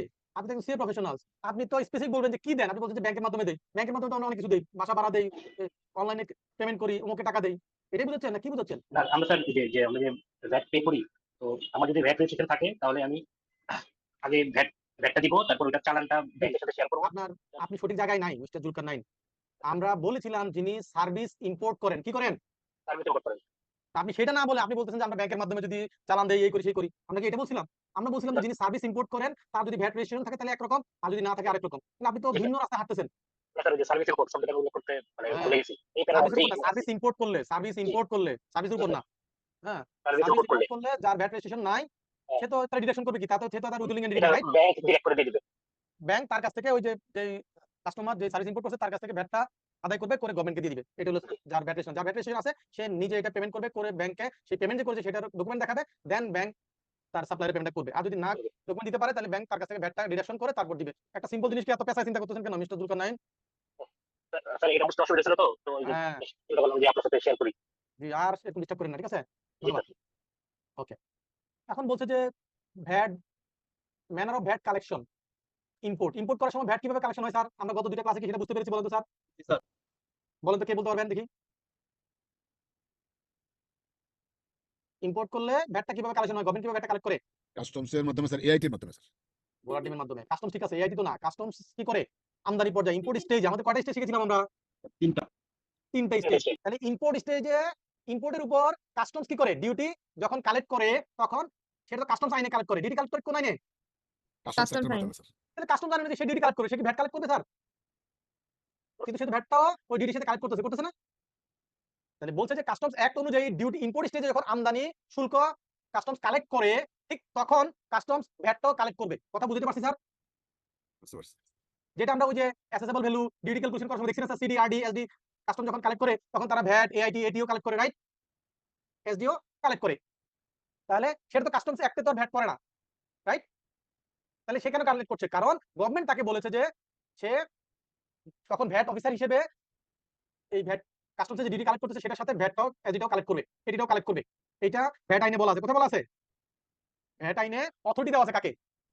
কাস্টমস অফিসারকে দায়িত্ব কাস্টমস দেওয়া আছে কর্তৃপক্ষকে। যে তখন কাস্টমস একজন ভ্যাট অফিসারের মতো রেসপন্সিবল দায়িত্ব নিয়ে সেটা ডিডাক্ট কালেক্ট করবে। কথা বুঝতে পারছেন স্যার? এটা ভ্যাট আইনে তাদেরকে অথরিটি দেওয়া আছে। ক্লিয়ার? তারপর আমরা সেকেন্ড ক্লাসে গত ক্লাসে দেখেছিলাম কিভাবে অ্যাসেসেবল ক্যালকুলেশন হয়, কিভাবে ডিউটি ক্যালকুলেশন হয়। সেখানে দেখেছিলাম কোন অ্যামাউন্টের উপর ভ্যাট ক্যালকুলেশন হয় ইম্পোর্ট স্টেজে, মনে আছে? Assessable value plus CD plus RD plus এসডির উপর কি হয়? ভ্যাট ক্যালকুলেশন হয়। আপনাদের ম্যানুয়ালি কিন্তু দেখবেন যে এই জিনিসগুলো নাই, এগুলো আমি এডিশনাল আপনাদের জন্য এখানে লিখে দিয়েছি। যে মনে করবেন স্যার আমি তো সব বুঝে গেছি, যখন ম্যানুয়াল দেখবেন তখন দেখবেন এখানে নাই, তখন বিপদ আছে, তাই না স্যার? জি জি স্যার। তাহলে এগুলো আমরা আপনাদের যাতে বুঝতে সহজ হয় সেজন্য এগুলো এখানে দিয়েছি। এটার পিছনে অনেক শ্রম দেওয়া আছে। হ্যাঁ, তাহলে কিভাবে ভ্যাটটা ক্যালকুলেশন হচ্ছে? অ্যাসেসেবল ভ্যালু সিডি আরডি এবং এসডি সহ মূল্যের উপর ভ্যাট ক্যালকুলেশন হচ্ছে ইম্পোর্ট স্টেজ, রাইট? আর সেম ভাবে কি ক্যালকুলেশন হয়? এটি ক্যালকুলেশন আমরা যে ডিউটির যে বিভিন্ন বেসিস গুলো শিখেছি সেটা পড়লে এই জায়গাগুলো আমরা গত ক্লাসে কভার করেছি, রাইট? এরপরে আমরা অ্যাসেসেবল ভ্যালু কিভাবে ক্যালকুলেশন হয়, দেন এই যে দেখেন অ্যাসেসেবল ভ্যালু, এটা কি আমরা গত ক্লাসে করে নাই স্যার? এরকম ম্যাথ জি স্যার, করছি। করেছিলাম। এখন বলেছে যে যদি রি-ইম্পোর্ট হয়, পুনরায় আমদানি হয়, তার মানে কি আপনি একটা জিনিস এক্সপোর্ট করছেন আবার পুনরায় আমদানি করছেন। আজকে একটু আগে এক্সাম্পল দিয়েছিলাম না স্যার? জি স্যার। মেশিন কি কি এক্সাম্পল দিয়েছিল বলেন তো? Machinery, sir. মেশিনারি আচ্ছা এখন বলেন তো আমি যে মেশিনটা পাঠাইছি এবং যে মেশিন ওই মেশিনটা ফেরত আনছি, তাহলে এই মেশিনটা পাঠানোর সময় আর ফেরত আসার সময় এর মধ্যে কি কোনো ভ্যালু এডিশন হয়েছে? জি জি জি স্যার, স্যার। কি কি হয়েছে বলেন তো? এই যে আমি যে ওখানে Service. পাঠাইলাম, পাঠানোর সময় একটা খরচ হয়েছে না? পাঠানোর সময় কি একটা খরচ হয়েছে? স্যার এটা ট্রান্সপোর্টেশন। পাঠানোর জন্য আমার ফ্রেট লাগছে না, বাংলাদেশ থেকে যখন আমি শ্রীলঙ্কায় পাঠাইছি তাহলে ভাড়া লাগে নাই? জি স্যার।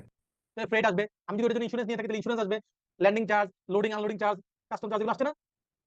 জি স্যার। এরপর আবার মনে করেন ওইখান থেকে যখন এটা সে সার্ভিসিং করে দিল, তাকে সার্ভিসিং করার জন্য একটা পেমেন্ট করতে হয় না তার ফি? জি স্যার করতে হবে। তাহলে ওই ফিটাও আমার এখানে আসবে। এরপর আসার সময় ভাড়া লেগেছে, ইন্স্যুরেন্স লেগেছে, তাহলে ইন্স্যুরেন্স, ফ্রেট, ল্যান্ডিং চার্জ এবং ওই যে এটা ওইখানে সার্ভিস করার জন্য যে খরচটা তাকে পে করতেছে সবগুলোই হচ্ছে আমার নতুন করে ভ্যালিডেশন হয়েছে। তাহলে আমাদেরকে ভ্যাট কতটুকু দিতে হবে? তাহলে আমি যা মেশিন পাঠাইলাম আর এটা ফেরত আনলাম এর মাঝখানে যতটুকু ভ্যালিডেশন হয়েছে, মাঝখানে ভ্যালিডেশন যে বাড়তি যে খরচগুলো হলো এগুলো হচ্ছে আমার ভ্যালিডেশন, রাইট স্যার? স্যার। সেই অ্যামাউন্টের উপর আমাকে কি করতে হবে? ভ্যাট ভ্যাট দিতে দিতে হবে। হবে। কথা বুঝতে পেরেছি স্যার? তাহলে ইম্পোর্ট ফর এক্সপোর্ট, এতক্ষণ বললাম যে এক্সপোর্ট করছি আবার ইম্পোর্ট করবো, এখন বলছে যে না ইম্পোর্ট করে আনছি, আনার পর এটা আবার এক্সপোর্ট করবো, রাইট? আগেরটা ছিল পুনরায় আমদানি করার জন্য রপ্তানি, এখন হচ্ছে পুনরায় রপ্তানি করার জন্য আমদানি। কি এটা কি নির্দিষ্ট একই দেশ হতে হবে নাকি ভিন্ন দেশেও করা যায়? এক দেশ থেকে ইম্পোর্ট করলাম আরেক দেশে এক্সপোর্ট করলাম। তাই তো হবে, যে কোনো দেশে হইতে পারে, বাংলাদেশের বাইরে গেলে হইলো। হ্যাঁ, তাহলে এখন মনে করেন যদি এমন হয় আমি ভিয়েতনাম থেকে ইম্পোর্ট করে আনলাম, আনার পর এটা চিটাং পোর্টে আসলো, সেখান থেকে আমি আবার পাঠিয়ে দিলাম কোথায়? মায়ানমারে পাঠিয়ে দিলাম। তাহলে কি করলাম? ইম্পোর্ট করলাম কি করার উদ্দেশ্যে? এক্সপোর্ট করার উদ্দেশ্যে। বুঝতে পেরেছি না পারি নাই? জি স্যার। তাহলে আমি যদি ইম্পোর্ট করি এক্সপোর্ট করার উদ্দেশ্যে, তাহলে এটার উপর আমি যে এক্সপোর্ট করছি তাহলে কি ভ্যাট হবে এটার উপর? জি স্যার। এটার উপর ভ্যাট হবে না তো? তাহলে এক্সপোর্ট হয়ে গেছে দেশের বাইরে, সাপ্লাই আউটসাইড বাংলাদেশ, রাইট? তাহলে সেক্ষেত্রে কি হবে না? আপনি এক্সপোর্ট করার উদ্দেশ্যে ইম্পোর্ট করেন, এক্সপোর্ট করার উদ্দেশ্যে যদি ইম্পোর্ট করেন তাহলে সেই ক্ষেত্রে সেই ইম্পোর্ট স্টেজে এটার উপর ভ্যাট হবে না। কথা বলতে পারছি না পারি নাই? জি। অ্যাডভান্স ট্যাক্স আগাম কর, এটা তো আমরা প্রথম ক্লাসে শিখেছিলাম যে ম্যানুফ্যাকচার হলে 2% আর আদার দেন ম্যানুফ্যাকচার যদি ইম্পোর্ট করে তাহলে সেক্ষেত্রে কত পার্সেন্ট অ্যাডভান্স ট্যাক্স? 7.5%। আগে ছিল 5%, এখন কত পার্সেন্ট? 7.5%। এটা আমরা প্রথম ক্লাসে শিখেছিলাম। এবং এই যে এখানে একটা ইম্পর্টেন্ট জিনিস আছে, এই যে ইম্পোর্ট করার সময় যে আপনি অ্যাডভান্স ট্যাক্সটা পেমেন্ট করে আসতেছেন, সেই অ্যাডভান্স ট্যাক্সটা আপনাকে কি বলেছে যে আপনি যেই ট্যাক্স পিরিয়ডে আপনি পেমেন্ট করেছেন, যেই ট্যাক্স পিরিয়ড পেমেন্ট করেছেন তার পরবর্তী 6 কর মেয়াদের মধ্যে 6 ট্যাক্স পিরিয়ডের মধ্যে এটা অ্যাডজাস্টমেন্ট করতে পারেন। তাহলে এক্সাম্পল যদি এমন হয় আমি জানুয়ারি মাসে ইম্পোর্ট করেছি, জানুয়ারি মাসে ডিউটি পেমেন্ট করেছি, তখন আমি এটি পেমেন্ট করেছি জানুয়ারিতে। কখন পেমেন্ট করেছি স্যার? জানুয়ারিতে। জানুয়ারিতে। তাহলে জানুয়ারির পরবর্তী 6 কর মেয়াদ কি হয়? ফেব্রুয়ারি, মার্চ, এপ্রিল, মে, জুন, জুলাই, রাইট? এই জুলাই মাস পর্যন্ত, জুলাই মাসের রিটার্ন পর্যন্ত, ভ্যাট রিটার্ন পর্যন্ত আমি কি করতে পারবো? ওই যে ইম্পোর্ট স্টেজে এটি দিয়ে আসছে সেটা ডিক্রিজিং অ্যাডজাস্টমেন্ট নিতে পারবো। জুলাই পার হয়ে গেল, অগাস্ট হয়ে গেছে, তাহলে আমি আর কি করতে পারবো না? ওই অ্যাডভান্স ট্যাক্সের ডিক্রিজিং অ্যাডজাস্টমেন্ট নিতে পারার কথা সেটা আর পারবো না, সেটার মেয়াদ চলে গেছে। কথা বুঝতে পারছি না পারিনি স্যার? জি স্যার। তাহলে ডিক্রিজিং অ্যাডজাস্টমেন্ট সবাই নিতে পারবে এক্সেপ্ট কে?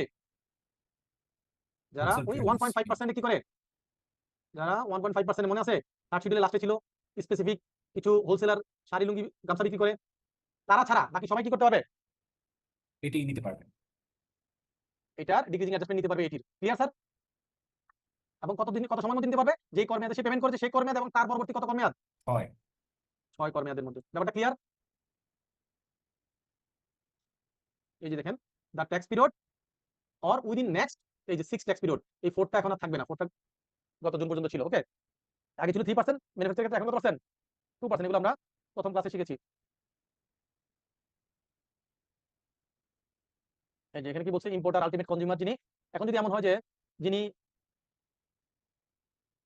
পার্সোনাল কনজাম্পশনের জন্য ইম্পোর্ট করেছেন, হ্যাঁ, সে কোনো কারোর সাথে বিক্রি করবে না, ব্যবসা করবে না। মনে করেন আপনার বাসার জন্য আপনি কোনো ধরনের মেডিকেল ইকুইপমেন্ট কিনেছেন, একটা মেডিকেল বেড কিনেছেন, আপনার বাসায় হয়তো সিনিয়র সিটিজেন কেউ আছে যে অসুস্থ, যার জন্য একটা কি মেডিকেল বেড দরকার, আপনি এটা ইম্পোর্ট করেছেন, ঠিক আছে? আপনি যেটা করেছেন, আপনি ওই যে আলিবাবা অনলাইনে অর্ডার করে ইম্পোর্ট করেছেন, তাহলে আপনার কি বিন আছে স্যার? নাই। আপনি কি এটা কারোর কাছে বিক্রি করার জন্য ইম্পোর্ট করেছেন? করেন নাই।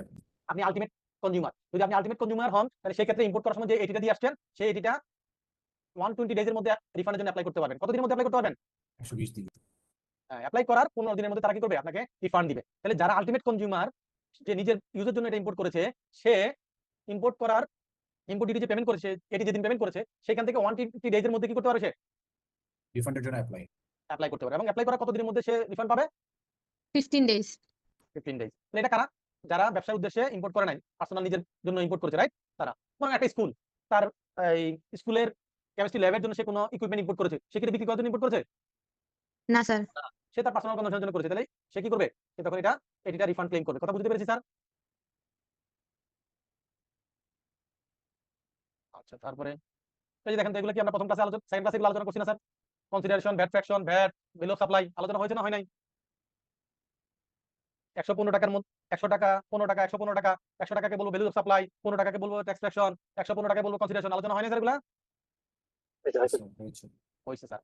আচ্ছা এইটুকু একটু আলোচনা করে দেই। মনে করেন আমরা যেটা আগে 100 তারপর 15 115 এই তিনটা ফিগার নিয়ে আলোচনা করেছিলাম, তখন সেখানে কোনো এসডির কথা বলিনি, শুধু ভ্যাটের কথা বলেছিলাম, রাইট স্যার? এখন যদি এক্সাম্পলটা একটু এক্সটেন্ড করি, যদি বলি যে যেই প্রোডাক্টটা আপনি বিক্রি করেছেন সেই প্রোডাক্টটার উপর 20% এসডি আছে, কি আছে?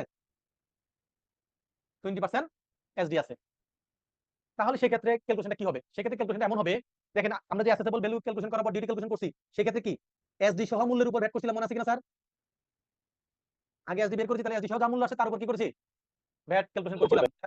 তাহলে এই ক্ষেত্রে কি হবে? এক্ষেত্রে তো ডিউটি নাই লোকালি, তাহলে এটা কি হচ্ছে? এসডি হবে। তাহলে 100 টাকা যদি হয় ভ্যালু অফ সাপ্লাই, তাহলে 20% যদি এসডি হয়, তাহলে 100 টাকার উপর 20% করলে কত হবে? 20 টাকা। তাহলে এসডি সহ মূল্য কত টাকা হবে স্যার? 120 টাকা। কত হবে? অঙ্ক এত দুর্বল। 100 টাকার সাথে 20% যোগ করলে কত হবে? 120 টাকা। 120 তার টাকা।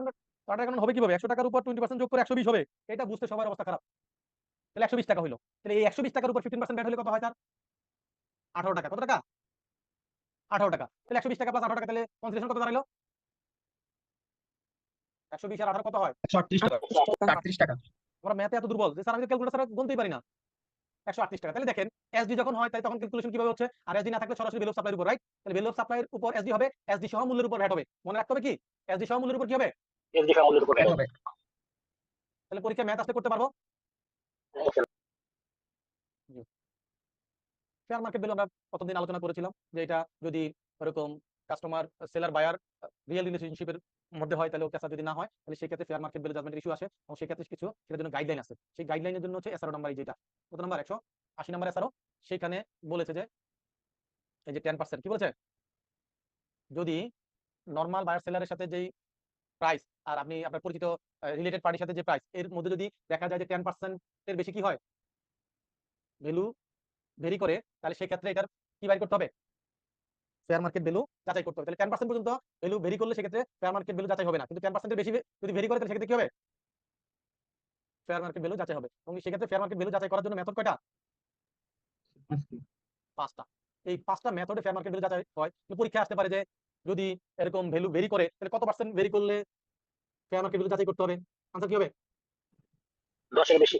10 এর বেশি, রাইট। তাহলে সেই ক্ষেত্রে কয়টা মেথডে এই ফেয়ার মার্কেট ভ্যালু যাচাই করা যাবে?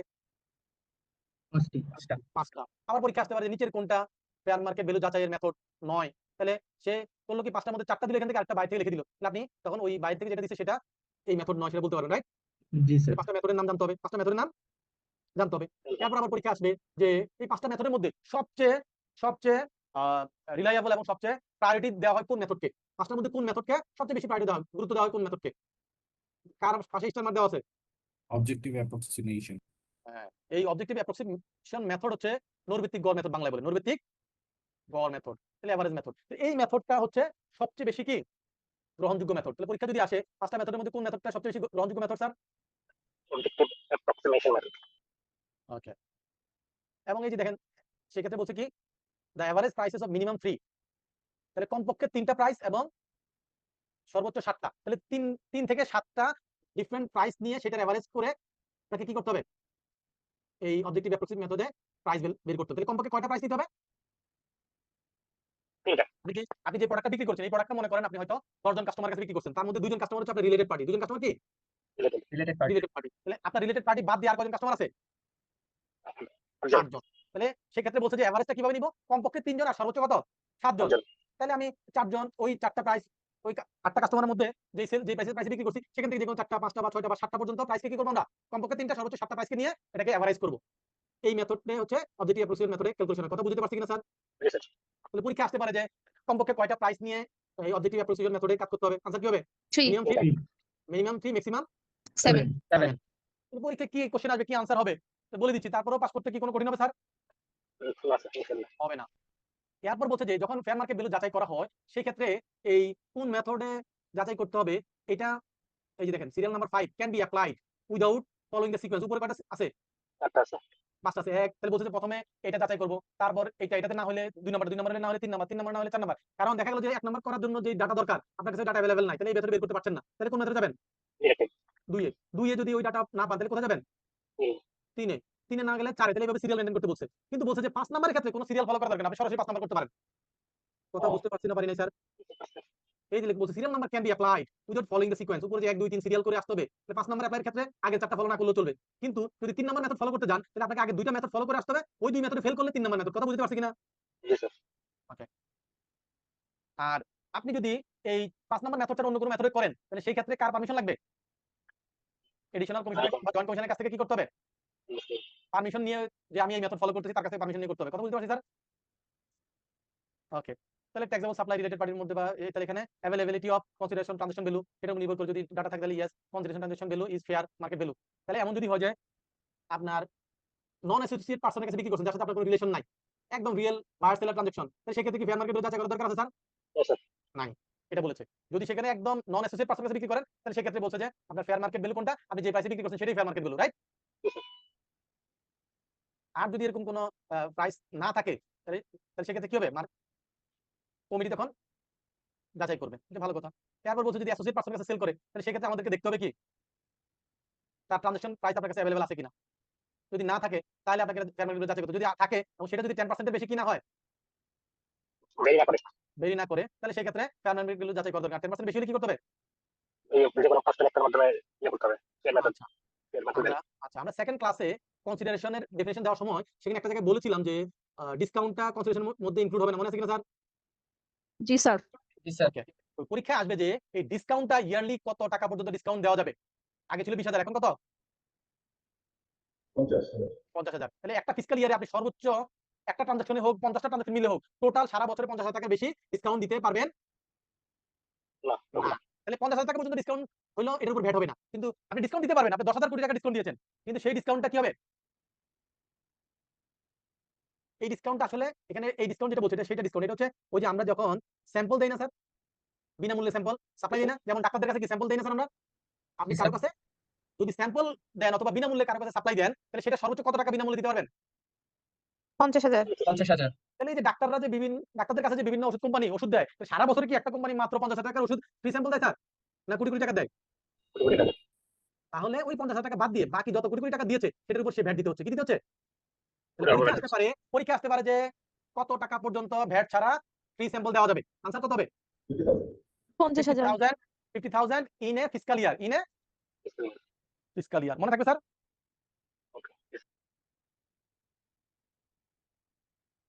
আচ্ছা, এখন বলছে যে ইনপুট আউটপুট কোএফিসিয়েন্ট, উপকরণ উৎপাদ সহগ, এটা কিছুই না, এটা হচ্ছে আমরা যেটা আউটপুট ফিনিশ গুড বিক্রি করছি, রাইট? এই ফিনিশ গুডটা তৈরি করার জন্য আমার কি ইনপুট লেগেছে এইটার একটা আমাদেরকে কি করতে হয়? ডিটেইলস সাবমিট করতে হয়। এটাকে কি বলে? Input output coefficient. এটা হচ্ছে মূসক 4.3 এর মাধ্যমে দিতে হয়। কিসের মাধ্যমে দিতে হয়? 4.3। তাহলে এটার মধ্যে দুইটা পার্ট থাকে। কয়টা পার্ট থাকে? দুইটা। এই যে দেখেন এখান থেকে শুরু করে, এই যে এখান থেকে শুরু করে এইটুক দেখা যাচ্ছে স্যার, যতটুকু আমি হাইলাইট করেছি দেখা যাচ্ছে স্যার। এইটুক। হ্যাঁ, এইটুকের মধ্যে যা যা দিব এগুলো হচ্ছে যেগুলা ভ্যাট আইন অনুযায়ী উপকরণ হিসেবে কনসিডার হবে। ভ্যাট আইন অনুযায়ী কি হিসেবে কনসিডার করা হবে? ইনপুট হিসেবে কনসিডার করবে। যেগুলো ইনপুটের ডেফিনিশনের মধ্যে পড়বে সেগুলো কোথায় দিব? যতটুকু আমি হাইলাইট করেছি, রাইট? আর যেগুলো আমার ওই ফিনিশ গুডটা তৈরি করতে ব্যবহার হয়েছে কিন্তু উপকরণ হিসেবে কনসিডার হবে না, সেগুলো দিব কোথায়? সেগুলো দিব এই জায়গাটায়। বুঝতে পারছি না পারি নাই স্যার? তাহলে ইনপুট আউটপুট কোএফিসিয়েন্টের মধ্যে দুইটা পার্ট থাকে। কয়টা পার্ট থাকে? দুইটা। একটা পার্ট হচ্ছে ইনপুটের পার্ট, একটা পার্ট কি? ইনপুট। আর বাকি যেটা আছে যেটা ইনপুট হিসেবে কনসিডার হচ্ছে না বা ইনপুট ছাড়াও অন্যান্য যেগুলো আমরা যেমন আমাদের স্যালারি, আমাদের অ্যাডমিনিস্ট্রেটিভ এক্সপেন্স, প্রফিট, কমিশন যা যা আছে সবগুলো হচ্ছে ভ্যালু এডিশনে যাবে। কোথায় যাবে? Value addition. তাহলে ইনপুট আউটপুট কোএফিসিয়েন্টে দুইটা ফিগার থাকে। কয়টা ফিগার থাকে স্যার? দুই সাইডে ফিগার থাকে। বাম সাইডের ফিগারটা হচ্ছে ইনপুটের ফিগার আর ডান সাইডের ফিগারটা হচ্ছে ভ্যালু এডিশন। কথা বুঝতে পারছি কিনা? আচ্ছা, এখন যদি আপনাদেরকে আমি একটা एग्जांपल দেই, আমরা সবাই কলম ব্যবহার করি তো নাকি? একটা সিম্পল বল পেনের কথা চিন্তা করলাম। ম্যাটাডোর একটা বল পেন আপনি ব্যবহার করেন। এই একটা বল পেন কত টাকা কিনেন স্যার? ধরে নিলাম যে 10 টাকায় কিনেন। কত টাকায় কিনেন? 10 টাকা। এই 10 টাকা যে কিনছেন তখন কি আপনি এটা ভ্যাট দিচ্ছেন স্যার? দিচ্ছেন? না স্যার। তার মানে ওই 10 টাকার ভিতরে ভ্যাট আছে। 10 টাকার ভিতরে কি আছে? ভ্যাট আছে। ওকে, তাহলে ভ্যাট সহ ধরে নিলাম যে 10 টাকা। ওকে, এই 10 টাকার মধ্যে ওই কোম্পানির প্রফিট নাই স্যার? আছে। ওই কোম্পানির ডিস্ট্রিবিউশন খরচ নাই? আছে স্যার। ওই কোম্পানির সেলস ম্যান যারা আছে, মার্কেটিং পিপল যারা আছে তাদের বেতনের টাকা নাই? আছে স্যার। জি স্যার। ওই কোম্পানির এই যত অ্যাডমিনিস্ট্রেটিভ এক্সপেন্স আছে, অফিস রেন্ট থেকে শুরু করে সব আছে এর মধ্যে? জি স্যার। স্যার। সে যদি কোনো এই দোকানদারকে ডিসকাউন্ট দেয়, সেই ডিসকাউন্টও তো এর ভিতরে আছে, আছে না? জি স্যার। জি স্যার। তাহলে তার মানে হচ্ছে এই মূল্য সংযোজন এবং ইনপুট সহ যা দাঁড়াবে এই টোটালটাই হচ্ছে আমাদের কি ভ্যালু অফ সাপ্লাই, সেটা কি Value of supply. এই ভ্যালু অফ সাপ্লাইয়ের সাথে পরবর্তীতে ভ্যাট যোগ হবে, রাইট? Yes, sir. তাহলে এই ভ্যালু অফ সাপ্লাই যেটা, এটার মধ্যে আমরা দুইটা ভাগ করতে পারি। কয়টা ভাগ করতে পারি? দুইটা। একটাকে বলতে পারি ইনপুট, আরেকটাকে বলতে পারি ভ্যালু এডিশন। বলতে পারি কিনা স্যার? জি, জি, স্যার। ওকে। তাহলে ইনপুটের মধ্যে কি থাকবে? ইনপুট হিসেবে যেগুলো কনসিডার হবে, যেমন একটা কলমের ইনপুট কি হতে পারে? কলমের জন্য এই যে কলমের যে বডিটা, এটা একটা প্লাস্টিক না? জি, স্যার। তাহলে প্লাস্টিক, এই কলমটা তৈরি করার জন্য প্লাস্টিক বডি তৈরি করার জন্য একটা প্লাস্টিক দানা কিনতে হয়, পিপি দানা বলে এটাকে, তাই না? জি, স্যার। র মেটেরিয়ালস গেল। তাহলে এটা র মেটেরিয়ালস প্লাস্টিক দানাটা আসলো। তার সাথে আমাদের এই যে কলমের মাথায় একটা বল বল থাকে না? জি, স্যার। তাহলে এটাকে আমরা কি বলি? পিন বলি, তাই না? পিন। তাহলে একটা পিন থাকে কলমের মাথায়, দেন কলমের মধ্যে কালি থাকে, রাইট? Right, sir. আমরা এটাকে প্লাস্টিক দানা, র মেটেরিয়ালস, দেন হচ্ছে তার ইঙ্ক লাগবে, কালি লাগবে, তারপর তার একটা বল পিন লাগবে, তারপর কি লাগবে? এই কলমটা প্যাকেট করার জন্য একটা প্যাকিং ম্যাটেরিয়ালস লাগবে না স্যার? তাহলে এগুলোকে আমরা সরাসরি র মেটেরিয়ালস হিসেবে ইনপুট হিসেবে কনসিডার করতে পারি কিনা? ওকে। তাহলে এইটা যে মেশিনে কলমটা তৈরি হবে, ওই মেশিনের ডেপ্রিসিয়েশন কি আমাকে ইনপুট হিসেবে কনসিডার করবে? করবে না। তাহলে সেখানে কি হবে? তাহলে সেখানে ওই মেশিনটা চালানোর জন্য আমাদের যেই ওয়ার্কার কাজ করছে তার বেতন কি ইনপুট হিসেবে কনসিডার করবে? না। তাহলে ওই মেশিনটা চালানোর জন্য ইলেকট্রিসিটি লাগে না স্যার? লাগছে। তাহলে ওই ইলেকট্রিসিটি ইউটিলিটিস গুলো আমাদেরকে কি হিসেবে কনসিডার করবে? ইনপুট হিসেবে কনসিডার করবে। তাহলে আমরা এখানে raw materials, packing materials, utilities এগুলা দিয়ে আমরা কি করলাম? ইনপুটের সাইডে দেখাইলাম, রাইট? আর ডান সাইডে আমরা দেখাবো অ্যাডিশনাল এক্সপেন্স, মেশিনের যে ডেপ্রিসিয়েশন, ওই লেবারের যে ওয়েজেস, তার যে কর্মচারী বেতন, এরপর হচ্ছে কি আপনার তার মার্কেটিং, সেলস মার্কেটিং এর খরচ, ডিস্ট্রিবিউশনের খরচ, তার প্রফিট, তার হচ্ছে গিয়ে সেলস কমিশনের টাকা, এই প্রফিট সহ হচ্ছে ডান সাইডে এগুলো আমার ভ্যালু এডিশন হবে। তাহলে বাম পাশে থাকবে ইনপুট, ডান পাশে থাকবে ভ্যালু এডিশন। তাহলে এই পাশে ইনপুট আর ওই ডান পাশের যে ভ্যালু এডিশন, দুইটা মিলে হচ্ছে তার ভ্যালু অফ সাপ্লাই। কথা বুঝতে পারছি কিনা? জি, স্যার। এখন ধরে নিলাম যে তার ভ্যালু অফ সাপ্লাই হচ্ছে 9 টাকা। কত টাকা? 9 টাকা। 9 টাকা। তাহলে 9 টাকার উপর 15% ভ্যাট হলে কত আসে? তাহলে আসলে 9 টাকা হবে না, একটু কম বেশি হতে পারে, কারণ আমার তো 10 টাকা মিলাইতে হবে, তাই না? তাহলে জি, 10 স্যার। টাকা যদি ভ্যাট সহ হয়, তাহলে এটাকে কত দিয়ে ভাগ করব স্যার? 115। 115, রাইট। গুণ করব কত দিয়ে? স্যার, 100 দিয়ে।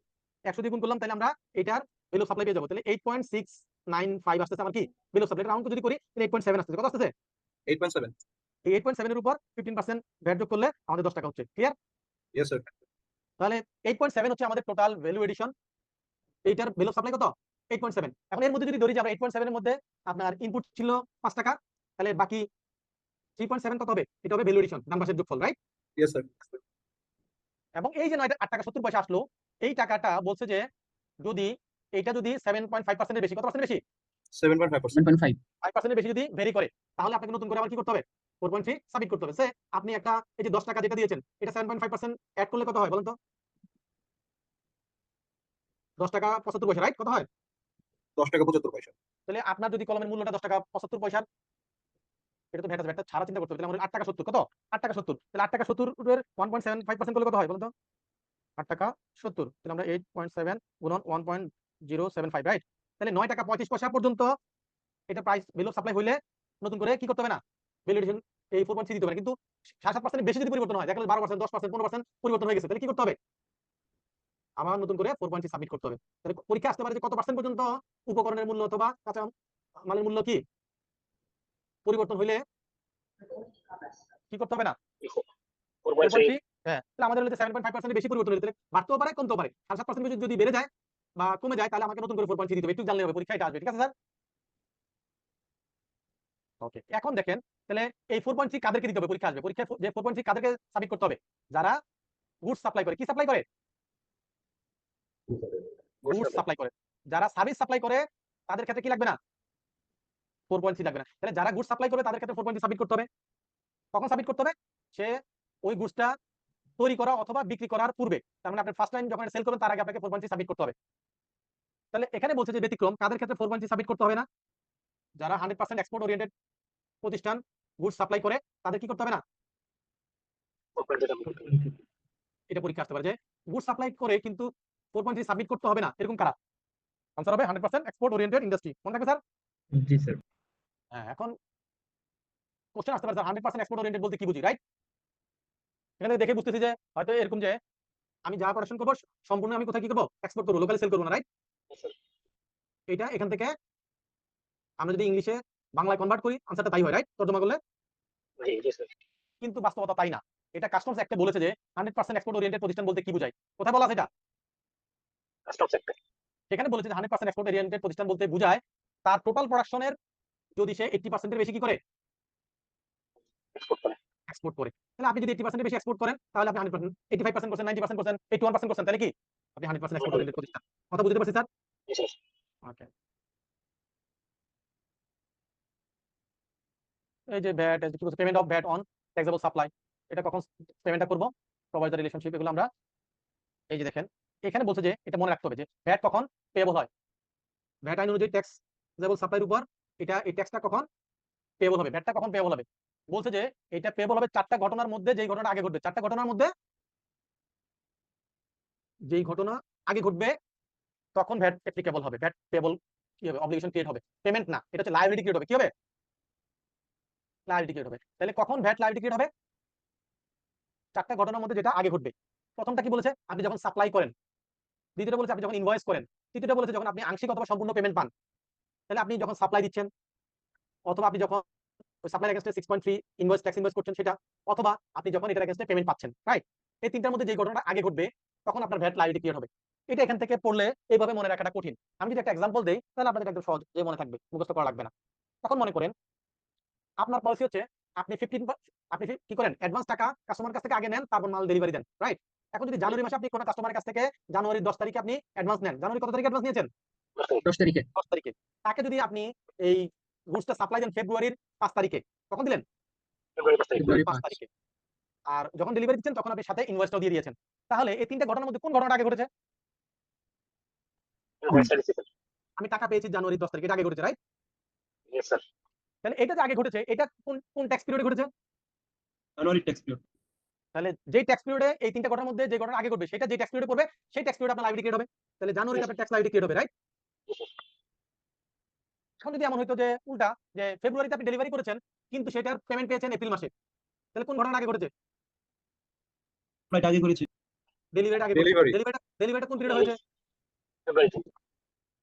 তাহলে সেই ট্যাক্স পিরিয়ডে আপনার ট্যাক্স লায়াবিলিটি ক্রিয়েট হবে। তাহলে ফেব্রুয়ারিতে যে ট্যাক্স লায়াবিলিটি ক্রিয়েট হয়, ভ্যাট আইন অনুযায়ী হচ্ছে যে ট্যাক্স পিরিয়ডে আপনার ভ্যাট লায়াবিলিটি ক্রিয়েট হবে, সেই ট্যাক্স পিরিয়ড শেষ হওয়ার পরবর্তী পিরিয়ডে আপনি কি করবেন, রিটার্ন সাবমিট করার আগে ভ্যাটটা পেমেন্ট করবেন, রাইট? তাহলে আপনি ফেব্রুয়ারিতে যদি ভ্যাট লায়াবিলিটি ক্রিয়েট হয় তাহলে ফেব্রুয়ারি রিটার্ন জমা দিবেন কখন? মার্চ মাসের 15 তারিখের মধ্যে, রাইট? Right, sir. এই মার্চ মাসের 15 তারিখের মধ্যে রিটার্ন সাবমিট করার আগে আপনাকে কি করতে হবে? আপনার ভ্যাটের লায়াবিলিটিটা পরিশোধ করে তারপর রিটার্ন সাবমিট করতে হবে। 1 টাকাও লায়াবিলিটি পেন্ডিং রেখে কি করা যায় না? Return submit করা যায়। রিটার্ন সাবমিট করা যায় না। কথা বুঝতে পারছি কিনা? Yes, sir. পরীক্ষা Clear. যদি আসে একটা এক্সাম্পল দিই যে এই ঘটনা ঘটেছে, এত তারিখে সাপ্লাই দিয়েছে, এত তারিখে ইনভয়েস করেছে, এত তারিখে পেমেন্ট পেয়েছে, তার ভ্যাট লায়াবিলিটি কখন ক্রিয়েট হয়েছে? আনসার কি হবে? পারবো না স্যার? পারবো, স্যার। পারবো। আর 4 নাম্বারটা কি? 4 নাম্বারটা হলো আপনি পার্সোনাল কনজাম্পশন করছেন, আপনি এটা বিক্রি করেন নাই। আপনি কি করছেন? আপনার একটা কসমেটিক ফ্যাক্টরি আছে, আপনি সেখান থেকে কসমেটিক তৈরি করার পরে সেখান থেকে আত্মীয়স্বজনের কাছে আপনি কিছু আত্মীয়স্বজনের জন্য কি করছেন? কিছু কসমেটিক দিয়েছেন। তো সেটা কি করছেন? আপনি বিক্রি করছেন না পার্সোনাল কনজাম্পশন হইছে? Personal transaction, sir. Personal consumption. তো পার্সোনাল ইউজ যখন হবে, সেই ক্ষেত্রে যখন পার্সোনাল ইউজ হবে তাহলে সেই ক্ষেত্রে তখন আপনাকে কি করতে হবে? যে ট্যাক্স পিরিয়ড ঘটবে সেই ট্যাক্স পিরিয়ডে আপনার ভ্যাট লায়াবিলিটি ক্রিয়েট হবে। কথা বুঝতে পারছি? Yes, sir. ওকে। তো আমরা গত ক্লাসে তো প্রগ্রেসিভ আর পিরিয়ডিক সাপ্লাই নিয়ে আলোচনা করেছিলাম, মনে আছে স্যার? জি স্যার। হ্যাঁ, এটাতে নিয়ম হলো যখন এটার সেপারেট ইনভয়েস ক্রিয়েট হবে, যেমন বলছিলাম যে এলজি বাটারফ্লাই থেকে একটা আপনি ফ্রিজ কিনেছেন, প্রত্যেক মাসে একটা করে ইনস্টলমেন্ট দেন, সেটার জন্য একটা ইনভয়েস দেয়, বিশেষ এগেইনস্ট পেমেন্ট দেন। তাহলে যখন আপনাকে ইনভয়েস দেয় সেই ইনভয়েসের ভিত্তিতে আপনি পেমেন্ট করেন। তাহলে ইনভয়েসটা যে ট্যাক্স পিরিয়ড দিচ্ছে তখন আপনার ভ্যাট লায়াবিলিটি ক্রিয়েট হচ্ছে, রাইট স্যার? কিন্তু ব্যতিক্রম হচ্ছে যে ওয়াটার, গ্যাস, ফুয়েল, ইলেকট্রিসিটি এগুলোর ক্ষেত্রে বলছে যে যেই ডেটে ইনভয়েস আপনাকে ইস্যু করবে সেই ডেট থেকে কত দিনের মধ্যে পেমেন্ট করতে হবে?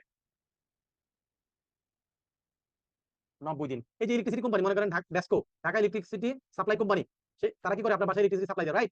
তারা যে আপনাকে ইলেকট্রিসিটি বিলটা দিল, সেই বিলটা যেদিন আপনাকে ইস্যু করলো সেই ডেট থেকে 30 দিনের মধ্যে তাকে ভ্যাট লায়াবিলিটি ক্রিয়েট হবে। সেদিন থেকে কি হবে? তার ভ্যাট লায়াবিলিটি ক্রিয়েট হবে কখন? 30 দিন। এখন আপনাকে যদি কোশ্চেন করি যে একটা ইলেকট্রিসিটি বিল আপনাকে করেছে জানুয়ারি 10 তারিখে, কত তারিখে করেছে? জানুয়ারি 10। 10 তারিখে। তাহলে এই ইলেকট্রিসিটি কোম্পানির এই জানুয়ারি 10 তারিখে যে বিলটা ইস্যু করলো সেইটার এগেইনস্টে ভ্যাট পেবল কখন হবে? যে ডেটে ইস্যু করলো সেখান থেকে 90 দিন হিসাব করেন। ফেব্রুয়ারি 30 দিন, মার্চে, এপ্রিলে 10 তারিখে যায় কি হবে? 90 দিন হবে, রাইট? তখন তার ভ্যাট লায়াবিলিটি ক্রিয়েট হবে। তাহলে 90 দিন, তাহলে ফেব্রুয়ারিতে যায় এপ্রিলে যায় পড়তেছে, তাহলে এপ্রিলের লায়াবিলিটি ক্রিয়েট হলে তো এটার পেমেন্টটা কখন হবে? এপ্রিলের রিটার্ন আমরা যখন মেতে পেমেন্ট করব তার আগে পেমেন্ট করতে হবে। কথা বুঝতে পারছি কিনা স্যার?